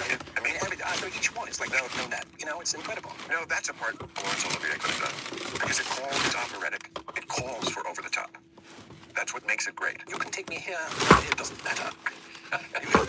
Say hello. There's nothing you can do to me that the orchestra has not already done. Say hello to the bad guy. That'd be a fun sketch. Yeah, it'd be very funny. But it is. It's over the top, and it's supposed to be over the top. It's Brian De Palma, right? And it's Al stays in character. He's a very much a guy who stays. That's what part of his training. And so he is that guy on and off camera. With the resonance that movie has, I've had with succeeding generations. Yes. I mean, I saw a stripper with a tattoo of Scarface on her leg. You sure it was a leg? I'm not sure it was a stripper. No. Yes. I mean, kids of all ages. No, they look up to Scarface. No, it became. I don't know if that's a good thing. No, it became. You go down to South Beach today, anywhere, which is where all of that shooting scenes took place, right? It's like you can't recognize it today. I watch people getting searched for weapons going to restaurants. I'm like, okay, this is definitely Miami Beach has definitely changed over the years. You go there a lot? No, I was shooting a series there. Oh, I see. I like Miami. I love it. I couldn't live there. No. It's like Vegas with a beach, right? It's just too much. It's too much now. It's too much. Well, too much for us. Yeah. If you're 20, I guess. Right. But I love it that there's a great vibe to it, great energy, different. I love all the food. I love all the culture. I love all of that. The late night stuff is it's a lot. There's a city in America that's not an American city. Right. Now, I don't know. I mean, they will look at you cross if you speak English instead of Spanish. Right. It's like, I think that's what makes it interesting, is that you have, people from Colombia, from Puerto Rico. I went to see, right? From every Spanish-speaking place in the world. No, really. No, it's true. And they all have different. Well, it just gives the city a different feel, which is a good feel if you like La Dolce Vita. Sure. I mean, there's just a certain, joie de vivre in Carnival. And, there's things that go on in the Southern Hemisphere that don't go on with us cold whiteys. Sure. And it's nice to have a place like that that has that vibe. It really is. It really is. But it is, it is for 24-hour party people. It certainly is that. And I'm not that person. No. So I need to get a room high in the hotel so I don't hear the nightclub thumping all night on the second floor. That's right. You know what I mean? Exactly. Because I got a 4 a.m. call time, and that's just about when it starts up. And the kids? Do you have kids? I do. I better have one of them with you on. Yes, I try to always bring my family with me. Though. You do? I try to, yeah. It makes me feel more relaxed actually to have them around. Yeah, well, it's family. I mean, if you have one, you might as well. I'm all about my family. Really? All about my family. And were you always that way? Before you had a family, wanting that? Yeah. Really? Because How old were you when you got married? Oh God. We've been together over 30 years. But here's the deal. I knew that the life of an actor is a sort of a vagabond. You live out of a suitcase. You go, pack up, and you have to be ready to split at a moment's notice. And oftentimes, you're away from home for long periods of time, yeah? And I knew that if I had a family, I always wanted one, that I didn't want to be that dad who wasn't there and missed the play or the recital or the you can't see the recital on the road. No, that's what I'm saying. If they weren't in school, right, and I happened to be working, otherwise I would fly home and be with them every weekend if I could. Really? Oh yeah. From anywhere? Anywhere. Well, if I'm not in Thailand. Right. But, right. Anywhere. Within reason. Of course. Yeah. But yeah, I would either make sure I could be home to be with them on a weekend, because then hopefully I can catch a late night flight on a Sunday and be ready for work on Monday. But if the kid's out of school, then all bets are off and they come with me and that's it. Yeah. I guess I just don't understand children never having had them. Right. So it's just the greatest thing. But I certainly have known enough human beings to know that I'm in the minority. It's okay. And that they're totally okay. Yeah. Oh, I'm not apologizing for it. Yeah. I'm just saying it is so interesting, humans, to me, that we can be so different. Like, to me, nothing. I've said this before. Like, people say, if you have a kid, you'll love it. I would be the first person to look in the basket and go, still nothing. That's hilarious. It's hilarious. I don't think I didn't like them when I was a kid. Right. But I certainly recognize that the majority of humanity has this level of love and devotion emotion, and I'll do anything. Yeah. That I just, it's just not in my DNA. No, sure. And who knows? Maybe I'll get to purgatory, and they'll take me aside and hit me to a lot of stuff, and I'll find out, wow, your big sin was you never had the love that you feel when you have a child, and then so you have to be here in purgatory. When you get that, then maybe we'll send you off to heaven. I'm making this up, but but it is a love that I just don't understand, and I know how real it is because I see how it manifests. How does it manifest? I'm going home every weekend. Yeah. That's reality to me. Like, you can bullshit me, not you, but anyone can bullshit. Anybody can say anything. Actions speak. People do things like that. They just do things. Yeah. Do. That I respect. That I think is real. Thank you. When you do something. Thank you. And they just, but the idea that I would have to juggle my life and these squalling, mewling brats who want every minute of my attention and are giving me nothing back. That's hilarious. Except their cuteness or whatever. So this future belief. That's hilarious. Which always makes me think of Nikki Glaser's great line. We love kids, but why? It's just going to grow up to be some guy named Doug. Isn't that the greatest joke? That's excellent. Who said that? Nikki Glaser. Oh, that's hilarious. Yeah. That's very funny. It is. No, she's the best production I'll ever do. How old? She's 18. Oh, she blew the budget for wardrobe and hair within the first 10 years. But the dailies look great, Bill. Dailies look great. Does she have to always deal with people asking about her famous father? Is that she's actually very cool about it because she got bit by the bug and she wants to act. And she said, I don't want to be a regular Nepo baby. I want to go. Where did you study? Well, too late. I said, I studied at the Lee Strasberg Institute. She said, do they have a school here in LA? I go, I think they do. She went and auditioned. She got in at 11 and started learning the method. Then she got bored of that after a couple of years and she said, I want to learn improv. I said, I'm just getting warmed up to improv myself. And she goes, I'm not going to wait that long, Dad. And she went off and joined the Groundlings. Oh, wow. So she's great. She's a good kid, very smart, got a good head on her I shoulders. feel like improv is a great training. As far as me wanting to watch it actually itself, right? Never. It always looked like a magic trick to me. Like, okay, where's the there? I get it, it's fast. Right. But that doesn't mean it's great. Sometimes. But the people who are trained in it go on to be, all the cast of SNL, who then go on to be all our comic movie stars for good reason. They do it the best. Phil Hartman. Will Ferrell, Golden Wig. Tina Fey could go on for. Yeah. The factory that place has been for terrific comic actors. They're people think the movie business is a bunch of bullshit. Yeah, it is. They also are basically putting out the best product we had. Why? Because that's what will make them money. 100%. And hopefully, if you I'm do a fan of movies. I'm not a fan of the shitty write-ups they get from critics. Like, fuck you. Why are you doing this as a job? I stopped reading. I stopped reading reviews a long time ago. I can watch if I happen to be at the premiere, which I often am asked to do. I'm my own worst critic. I'll watch it. I'll see all my mistakes and go, oh God, really? Because they did it after lunch. That's hilarious. That's hilarious. That is hilarious. Yeah, should have been before lunch. Was the it's all of it. I can only see my mistakes, so I can't watch myself after one time. That's it. I see it. And that's done. So I don't need to read some guy who, first of all, he feels like his review is valid by giving away the entire plot for a page. Like, that's a review, right? Yeah, anyway. Okay, the trailer's going to do that. Right. Before he gets right. But they think that can take up some space by telling the entire story of the movie. That doesn't bother me. Like, when people say spoiler alert, I always say, go ahead. No, but there's someone done. Anyway, my point being is that kids don't really read reviews anyway. They get word of mouth. People don't. No, but yeah, on the whole. What are we on the subway reading USA Today in 1995? No, who's reading reviews of movies? Rotten Tomatoes. That's what people go by. We don't go by a review of it. It's just a number. Great reviewers of all, right? Susan Sontag or Kenneth Tynan, right? Didn't review movies. No, but Kenneth did theater, but Sontag was one of the great reviewers of all time. Of movies? Yeah. I don't remember that. Yeah.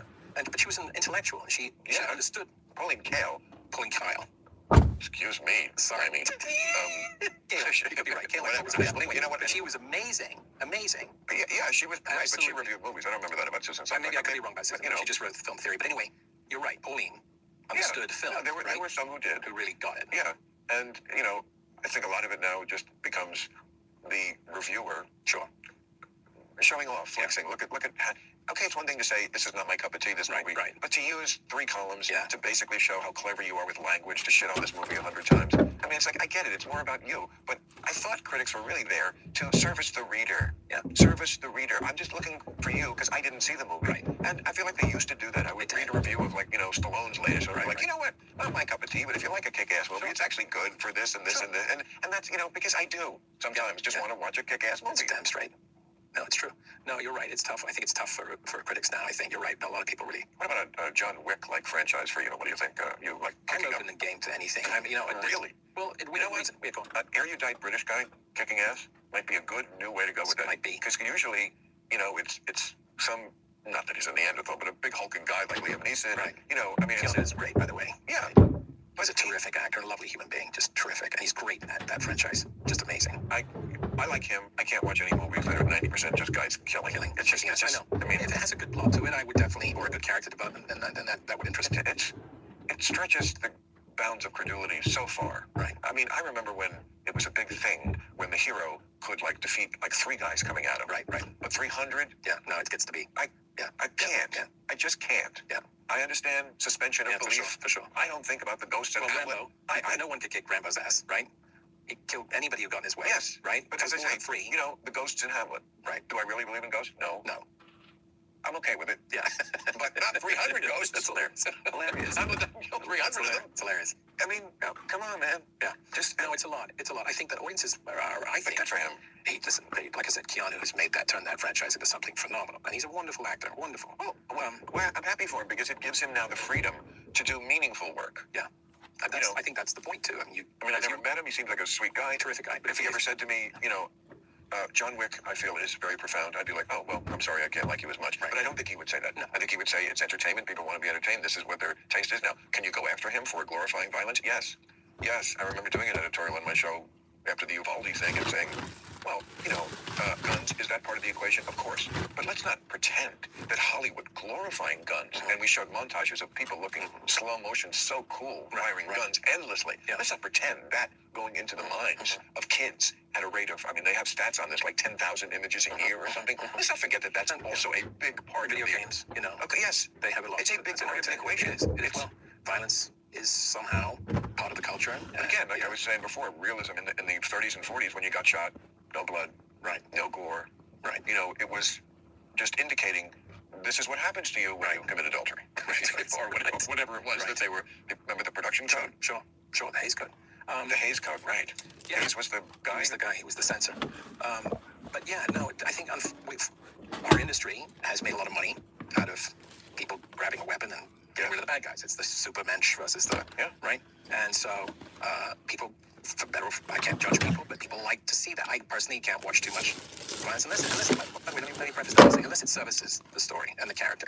If it's not gratuitous, I'm okay with it. I wouldn't take a frame out of Goodfellas. Right, not one. Or Clockwork Orange. No, not one. Violence is a big part of life. And by the way, or 1917. When that movie came out, kids were going around dressing up as the characters from Clockwork and going around and beating people up. And he pulled the film. Wow. He pulled it. Really? He pulled it, saying, I don't want my film to be responsible for anyone being harmed. And I thought that showed enormous character. I don't. His part. No, I don't. You cannot give in to that. You cannot it was say. The front page of the papers, Bill, where people were being. I don't care if it's a 10-point headline on the front page of the papers. Yeah. It's the principle of the thing. Yes, idiots and borderline people will use art and depictions as a reason to commit heinous crimes. Mm-hmm. We can't cancel art for that reason. No, I get it. I think it was more than Clockwork one. Orange should not have canceled one showing. No. That is not the answer to that, in my view. No, I hear you. I think that I think it was more than one incident. So I think there was a feeling of like maybe this is catching on. I could be wrong. Look, I get what you're saying. If you're talking about a direct incitement, yes, and that is prescribed by the First Amendment. We don't have absolute free speech. You can't do that. You can't, famously fire in a crowded theater, and you can't incite people to riot that directly. England had a Muslim preacher who was basically calling for the overthrow of the government, and they put up with it for a while. Oh no, maybe that was the guy that Obama killed with a drone. I forget his name. How do we get to this? Chaudhry. Yes, he was, and they eventually said, no, you're going to jail. Right. You were directly inciting people. Clockwork Orange isn't directly inciting people. It's one of my favorite movies. Okay. No, I consider Kubrick like we're not arguing. Yeah, we're not. He felt that somehow it was sparking some. Well, I'd like to dig him up and yell at him. Yeah. No, he then re-released it. What did you think of Eyes Wide Shut? His last. I think it was brilliant. To me, it was like a fever dream. Yeah. Okay. See, lots of people don't like it. Yeah. I do. Right. Even though some of it is nutty. Yeah. Some of it is like, are you kidding me? Yeah. Or, no, for real. But it never bores me. Never boring. You can never accuse. The first half hour is like a whole different movie. Yeah. Then the fever dreams start. Right. But the first half hour is probably the best depiction of a relationship, certainly a serious relationship, marriage, since Virginia Woolf. No question about it. It's Nicole Kidman and Tom Cruise when they were really married. Yeah. And it's a half hour of them. They're at a party. They're married, but she's dancing with this older guy who's trying to fuck her, and he's getting attention from young girls. And they go home, and she wants to pick a fight about it, and he wants to get laid. He's horny, and she's just in the fight. And it's great. The things that she taunts him with, and it's great. And then the fever dream starts, and then it is weird. It's weird. and it ends with something that is either Stanley was, I mean, he was near his demise. Yeah. Either he was going nuts, or we were. But you know, the whole orgy thing, and then the way they kind of wrap it up by bringing in Sidney Pollack. Right. I think. Right. Because you know he kept them captive there in the Colin for like 2 years. It was supposed to be like an 8-month shoot, and what are you going to do? It's Stanley Kubrick, and you're the Bleeds. Yeah, no, he's never boring. They're never boring. They're always entertaining. They're always different. I mean, the thing is about Stanley is they're so different. His movies were events, right? Because he only made one a year, even if that. No, not close to that. It's like every 4 years or something like that, right? They were events, and you heard about it, you read about it. Like I would follow the periodical. Yeah, go ahead. And one had nothing to do with the other. None. I mean, none. 2001: A Space Odyssey is nothing like Barry Lyndon. No, Barry Lyndon. When it came along, I saw that 70mm when it came out, and it was immense, just immense. And he had done 2001. No, Barry Lyndon. Beautiful, 2001. Beautiful movie. Beautiful film. And he wanted to make Napoleon, a movie about Napoleon's life. And MGM, who just made a fortune off him with 2001, bought the rights to a film called Waterloo with Rod Steiger, directed by Sergei Bondarchuk. And Bondarchuk had done great with War and Peace, right? And then he put out this film with Steiger as Napoleon, and it bombed. And MGM came to Stanley Kubrick and said, yeah, we did this behind your back, we're sorry, but we bought this film and it didn't do any business, so all bets. And they actually turned him down. He would have made the greatest, I've read the script, it's amazing, a Napoleon film about Napoleon's life. Well, they just did it. No, I know. Not good. No, anyway, was that? That wasn't Kubrick's script. Anyway, but what I'm trying to make is that he then took all that research, right, that he'd done for Napoleon, and shifted it onto Barry Lyndon, right? All of the ideas that he had from that time period, because he was going to do the whole life story of Napoleon. He just took that segment, right, of Thackeray, and used all the research he had. Brilliant, absolutely brilliant. Yeah, I don't think it was a popular movie. It's a little slow, but so is 2001. You know, they're fine wines, but they're to be sipped, not gulped. Yeah, that's not my thing. No, I'm not. It's like. Do you like Paths of Glory? I'm glad yes, great. But that's old school. That's before the Stanley Kubrick. I'll do whatever the fuck I want. I mean, I think Lolita's great. I think Dr. Strangelove is great. I think Full Metal Jacket is great. I love Eyes Wide Shut, even though it's weird. What am I leaving out? The Shining. Again, there are parts that are like, wow. You know, he tests your patience as just like a normal kind of audience. You can't look away. You're never bored. That's not true. I have been bored. I mean, absolutely. That's exactly what I am during a lot of 2001 is bored. I'm watching this wheel in space. It takes like 10 minutes, and I'm hearing da-da-da-da-da, and it's like, okay, I get it. It's hilarious. You know, and so, like, please, no. But you know, he's Stanley Kubrick, and it's not all of that. And I mean, there's not a minute where I'm bored during Dr. Strangelove. No. I mean, it's just one funny skit after. I recommend if when they're rebuilding the Cinerama dump now, and they have 70mm prints of all the great Kubrick films and other directors, if and when they reopen it, which I'm praying they do, it's a great theater. Go see 2001 as it was meant to be seen in Cinerama in 70mm. I'm telling you, you'll have a different opinion of it. If I was 50 years younger, I still wouldn't do it. Really? It's just, it's not your scene. It's bad enough. I had to watch it at home while I was in the bathtub. It was 10 other things. It was still boring. I am not going to go. You know what you'd have to do to get me to see that? You'd have to put the things from Clockwork Orange on my eyes. That's hilarious. Remember Clockwork Orange? The guy with another genius movie that doesn't bore for 1 second. Clockwork Orange. Not 1 second. The amazing thing about him is that every movie is like from a completely different universe. Completely different director, it seems. A completely different director, right? Talk about not repeating yourself. Talk about artist. Wow. Amazing. Stanley Kubrick. Absolutely. Shout out to you. Yeah, really. We are just like playing in this universe, which is boring. No, I grew up with that as a kid. That when I first saw my first Stanley Kubrick film, I was like, okay, this guy's a true artist and really understands the language of cinema. What movies have you seen lately that you're crazy about? Well, I loved One Battle After Another. I think Paul Thomas is a wonderful director. I really do. Yeah, I liked it. Ryan Coogler is a phenomenal filmmaker. I liked it. I'm never crazy about vampires. No, me neither. but somehow I would have loved it more as just a straight up movie about that era, that right. Roadhouse. Right. But you know, I get it. I'm 70, and that's not what they want vampires, and they like mixing those genres, and you know, it had its reasons to do that, and it was a great movie. But yeah, that would be my taste. I mean, I love straight up historical. Me too. I talk about my body of work. It's mainly history was my thing at school. Oh, me too. So I thought, what period were you most interested in? Gosh. So funny enough, in England, you had to learn both British history and American history. So we had to study this American Civil War, Revolutionary War, all the way up to World War II, which was pretty up to D-Day, which was pretty cool actually. So for me, I was like getting the best of both. That's what made me fascinated by it, right? And so for me, it was like every class that I took was like, I'm receiving this information about one of my favorite sayings. I can't pronounce his last name properly, George Santayana, I think it is. Yeah. He says, those who do not learn from history are doomed to repeat it. And I believe that. And so I ended up studying history for that reason. I'm being fascinated by it because we keep repeating the same mistakes over and over again. So what's your favorite period? My favorite period is I'm fascinated by World War II. I'm fascinated by, let's see, I'm fascinated by the American Civil War. I'm fascinated by that. I'm fascinated in British history, I would say. All the War of the Roses, right? I was fascinated by Charles I being removed from power and having his head cut off. I was fascinated by French history, the Revolution. I loved all of that. I was trying to tell somebody recently about a period of history, like they were asking about Queen Elizabeth. I said, well, the first Queen Elizabeth, that's after which we know the Elizabethan era is named. Okay, reigned for a long time. Yes. It was the time that Shakespeare was writing. We're talking about the second half of the 16th century. She becomes queen in 1558. Right. Defeats the Spanish Armada in 1588. Yeah. Which, if she hadn't done that, it would be a very different world. Because that was Protestant England against Catholic Spain and France, and dies in 1603. And she was her stuff. Oh, I have one master maid. And she major. Yeah. And she was the daughter of Henry VIII. Right. Of course. Okay. So became king after, and she was known as the Virgin Queen. I know. Well, you say that like I wish I fucked her. You know, she didn't bathe. Don't forget, she didn't bathe a lot. Back then. Oh, she didn't. That's why she couldn't get laid. Well, I mean, she's queen, and she smelled so bad that nobody still wanted to fuck her. Listen, hygiene, personal hygiene back then. Yeah. I know. It's a thing. Okay, but other people got over it. She must not have been cute. I mean, come on. I don't know. We don't.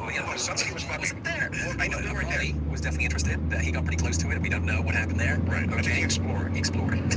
It's good, Bill. Very good. Explored. That's very good. That's very good. And then, of course, you had James I. I'm fascinated by that whole thing. He's a Scottish king who doesn't even speak English. Okay, but here's what I forgot. Can't enter my mind. Okay, so she dies in 1603. Yes. The Virgin Queen. Yes. Who took over? Who was the king in 1603? You mentioned James. Yeah. So how did he get the job? Because he was Mary, Queen of Scots' son. Okay. Mary, Queen of Scots. Back with history. No, that's for history major of Bill Maher. So Mary, Queen of Scots, was Elizabeth's rival for the throne. Yes. Right. And she is Catholic. You know your stuff, man. She's Catholic. I'm impressed. Oh yes. There's a great scene where Elizabeth in first year, and she's in the castle, and the Catholics are marching on the castle. They wanted England to be Catholic again, and they have all these big, what they call tapers, right? Giant candles, like church loves candles. I remember this when I was a kid. Me too. And Elizabeth goes to the window and then says to the guard, "Away with these candles. We see very well." That's a good line. So we could put it in 3 Kings and there. So away with these candles. We see very well. That's very good. What made you fascinated by history? It's people. It's people. It's so much more interesting than fucking chemicals, Joe, or rocks. Me too. Or chemistry. You know, like it's like, but stories about it's the movies. Yeah, it is the movies. It's like the movies for me. Movies are picking away. Yeah. You know, Saving Private Ryan is a real story, and they made it into a movie. Yeah. You know, I mean, your movie is one of the many movies where they show the movie, and then in the credits they show what the real people in the movie is based look like. And that's when you go, wow, Hollywood's really full of shit. Real people are a lot uglier. That's funny. It's funny. Well, no, I love that you love history. I didn't know. I do. Yeah. That's really interesting. Where did you start? I love that you know that answer. So James. And then his son is the one that cut his head off in 1649. Charles. And there's the restoration of 1660. I believe so. Cromwell took over. He was very much not a party animal. Right. Well, he didn't believe in the divine right of kings. Right, asshole. What an asshole. Where did he get that idea? Right. So he was like, yeah, that's a good thing. But he went a little nuts. He created his own new model army and practiced it on Irish people, which you should know from your ancestry. And the fact that he tested them out by wiping out tons of Irish people, I thought that was a little over the top, in my humble opinion. Remember Braveheart? That was great. It was great. Braveheart's a great movie. I mean, Mel Gibson's a fantastic figure. He just is. You know, okay, so he gets a little loaded and pops off to the police when he's pulled over. So what? But like, there's a great line in there when Patrick McGowan, lovely, one of my favorites, The Prisoner. The Prisoner, exactly. Oh my God, Night of Ray Gunn. That's the Avengers. That's the Avengers. The Prisoner was where he was a spy who had been excommunicated and sent to this desert prison. Right. It was a resort, really. And this big ball came out. He came up with like a feast. So it was so ahead of its time. Brilliant. Yes. Absolutely. Okay, but Patrick McGowan, who was in this one, The Prisoner. Right, correct. Okay. He played King Edward, fighting Braveheart. This is the 14th century and Scotland trying to get their independence, and they're having this big battle with the Scottish people. We're going to finally get our independence. We're going to kick the ass of the British, and the British are on the hill waiting for the battle to start. And the guy says to the king, Patrick McGowan, should we have the archers fire, sir? Because that's what they used to do. And that was like the artillery would fire just in the air. All the arrows would come down and kill like 1 out of 10 people would be dead before the battle started. And he goes, no. Arrows cost $1 a piece. Sent in the Irish. Oh wow! I forgot that. Sent in the Irish. Cannon fodder. They cost nothing. Wow! Arrows are expensive. See, that's Mel. He knows how to do that. Apocalypse. Just totally apocalypse. Brilliant. I had the good luck to tell him in person after I saw that film. Oh really? What traffic stop? No, it was a full house. I saw it in like Vancouver. and people applauded at the end. It's a brilliant film. It's a chase movie. It's exactly right. It just happens Yeah, to be set Uber in- for set Sam in R. the jungle of Central America. Brilliant. In, I would guess, the late 1400s, because it has one of the great endings. Yeah. Because he finally escapes from. And also, I love it that it blows the myth off that all primitive peoples were perfect people who were just riding unicorns and singing kumbaya. No, all people were horrible. Yeah. And so then the horrible tribe captured this guy from the nice tribe. They pursue him the whole Sam, movie. It's awesome. great. Thank you. Finally prevails and gets away from them, gets back to his home, and saves his wife, and then he looks out on the ocean, and there's the ships coming in from the world. It's like, oh, So great. You can almost hear the, Curb Your Enthusiasm music coming in. He's a remarkable filmmaker, Mel. You think of this as an actor who got to work with great directors, Peter Weir, Dick Donner, and I think he's a brilliant guy. He goes, yeah, Carrie, I picked up on, obviously, I had the good fortune to work with these great filmmakers, so I would study them and learn what they were doing. I wasn't just there as an actor for hire. I thought, okay, one day I want to do this. And of course, when you're working with phenomenal artists like that, it's bound to rub off. Let's put him in our movie about purgatory. There you go. Thank you. What a joy. All right, what a joy, man. Thank you for having me. I'll talk to you all night. I gotta go back to my real job.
The movie just came out. I saw it. It's funny. It's legitimately funny as shit. I'm trying to think. Is it the fucking funniest movie of all time?